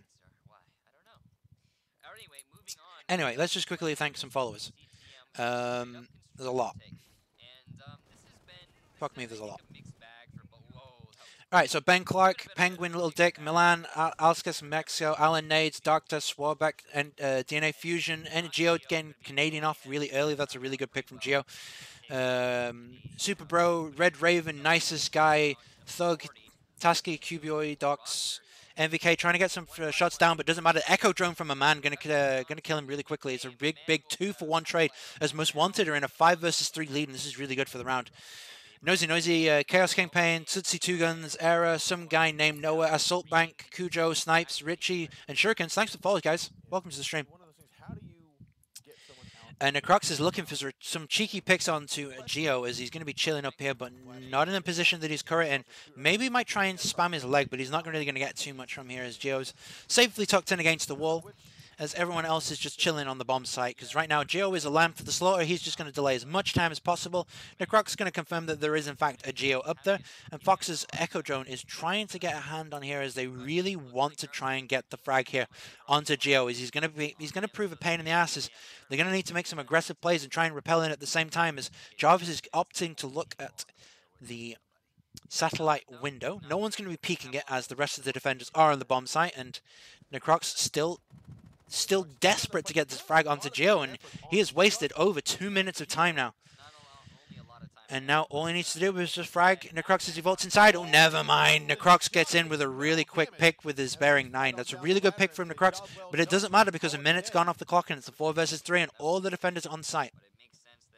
Most Wanted, do they want to push a Roma upstairs? That's the question. Lobby is clear. They can do it if they want to do it, and that's certainly an option as Fox is going to be playing close to the door on the electric box with Gurmy Wormy on that reinforcements, and Esla is going to be chilling towards this mirror window on the front. Now the question is do you need this? Do you need the bandit there? The answer is no. Esla can keep an eye on that main lobby. In fact, the dead player can keep an eye on the main lobby because the main lobby camera is still alive. So that means BC can go roam, check the cameras, get out as much information as you can, and get BC up and above. Oh no, bad positioning from Fox is going to... but going to get killed by him. Now my man has the option to rotate around if he wants to, but with a man down on site, that option is gone, as they now need as many people, many guns on the front line as they possibly can. Gurmy Wormy is going to be playing behind this mirror window. He's going to get smoked out really heavily, and he's not looking the right way. My man frags in the Crocs as he drops through the hatch. And now it's down to a 2-on-3. Gurmy Wormy's going to see one, but it doesn't matter because BC is already pushed up for the plant. And now it's a 2-on-2. My man can drop this hatch for free if he wants to. Doesn't matter. Jarvis is looking up. It's a 1 versus... Oh, Esley gets around with the knife to stop the diffuser.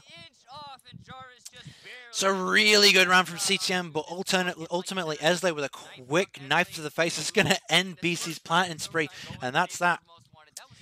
That was cTm. cTm should have lost that round way earlier, but cTm somehow pulls it back into a 2 versus 1 after losing a 5 versus 3. A really poor round from Most Wanted, poor positioning from Foxer, poor roaming from a man. He needed to have gone up, put a little bit more pressure on the guys earlier so they couldn't play in that meeting room so freely, but it doesn't matter. Poor timing, poor positioning, and ultimately Most Wanted win the round just because Esley makes the correct play. He needs to stop the diffuser being planted, and that's exactly what he does. A good round, a good beginning from Most Wanted, a good middle from cTm, and a very, very, very confusing ending for both teams.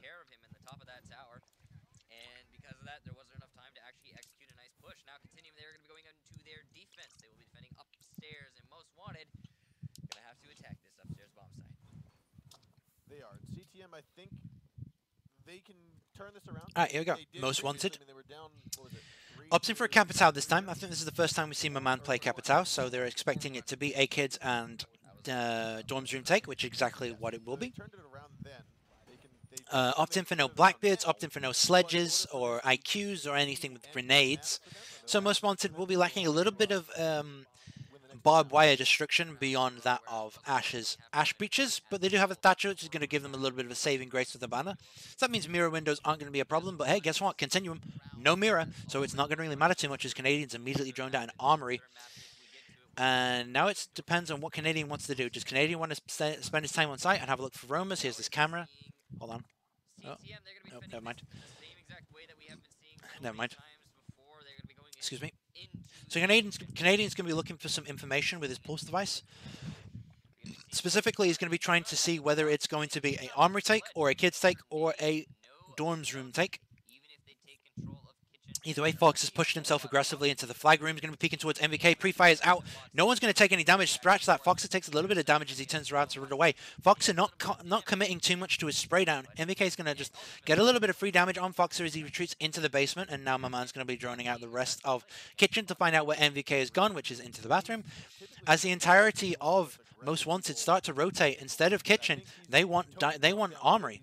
But they're going to have to contest 2 cTm players. But it looks like Jarvis and Canadian are going to be playing there, as BC and the Crux are going to be playing on the bomb site itself. Crux is going to be playing above White Stairs, and BC is going to be looking down through the holes that have been created inside of that dorms room and kids room.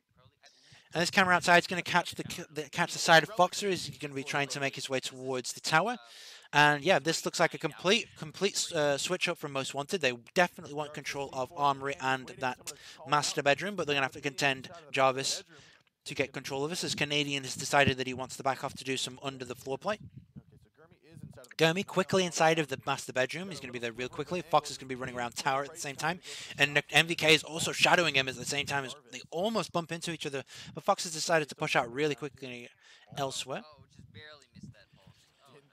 And now it's going to be slowdown time as both teams decide exactly what they're to do. Jarvis with a nitro in hand, so he doesn't have to make the rip noise that would scare people away. And now he can play here relatively safely. Sandbags are bulletproof in this game. He can nitro Geo as he pushes up a little bit closer, or maybe Gurmy Worm if he gets a little bit antsy for his pantsy. As Esley and the Habana is going to try and open up his way into the generator.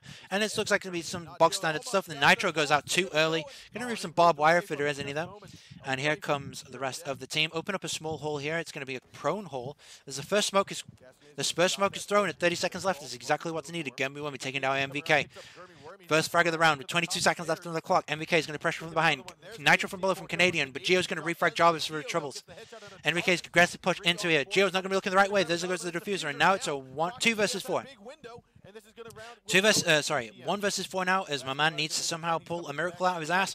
Gonna try for a trade-off with MVK, and MVK gets him with a pistol. Oh, okay, that's a bit of BM. Why, MVK? What did my man do to you? So yeah, the switch up from Most Wanted was a really good idea, but unfortunately they still had to contest with 2 people, as cTm were opting to have 1 roamer this time and not 2 roamers, and they put Jarvis and Canadian towards that master bedroom and towards attic, which allowed them to delay and prevent the push from Most Wanted long enough that the smoke grenades came out from the Crocs, and that's all it took. A good smoke grenade position from the Crocs. 30 seconds left, and he's got 3 smoke grenades. Round's over.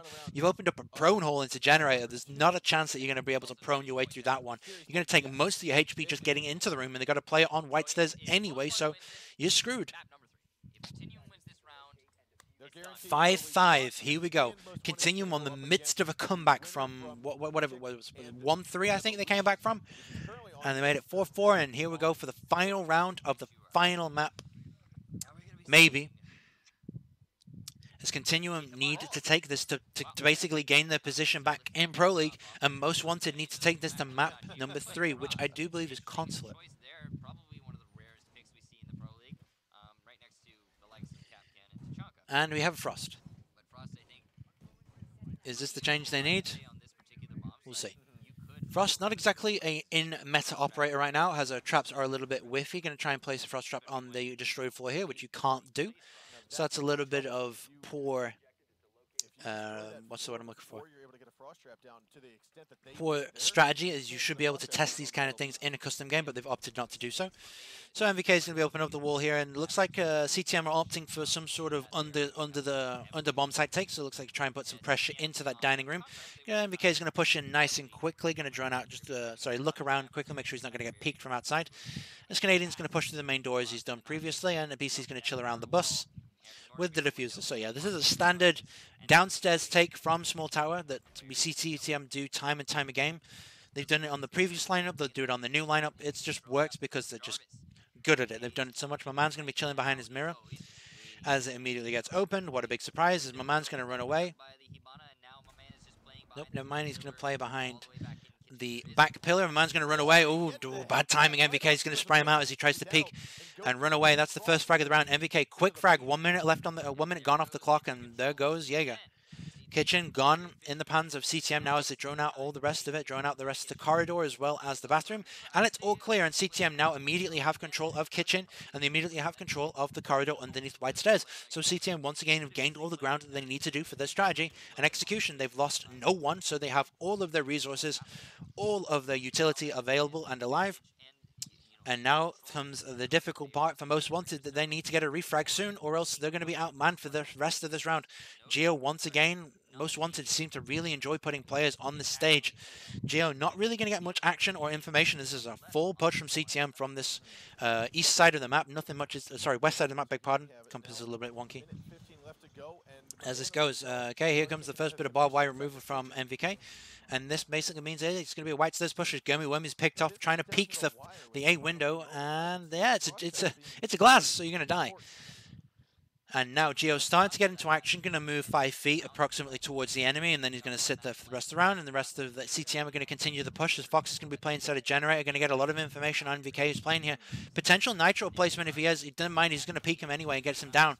And can he finish MVK? Is he too scared of someone peeking? Never mind, he's going to finish him off MVK. It's a 4 versus 3. Most Wanted, 39 seconds left on the clock, and they do still have that smoke left alive, so they potentially can go for the smoke plays.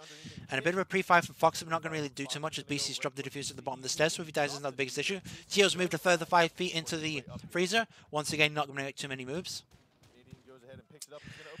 Bucking open that floor. Oh, Geo's made a further 2 steps. He's not making moves as Fox has been picked up from Canadian from this side window. Never mind. Yeah, from the side window, and Canadian going to start planting the diffusers. Geo starts to make his first move, picks off BC. That's a big first pick. Canadian going to get the diffuser planted, and they're going to have a bit of a standoff, bit of a 1 versus 1. Canadian and Geo going to have a 1 versus 1. Peeks the Jarvis on the window. Geo going to get Canadian, but Esley's going to get traded back for his troubles. There's a 1 versus 2 with the diffuser planted. 40 seconds left on the clock. Going to peek out, but doesn't peek out far enough, and Jarvis takes his head off, and that's the end of Oregon. So yeah, cTm back in Pro League.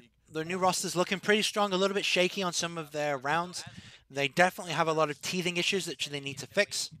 Other than that, guys, That's it. That's the VOD done, more or less. The next match is Lunatic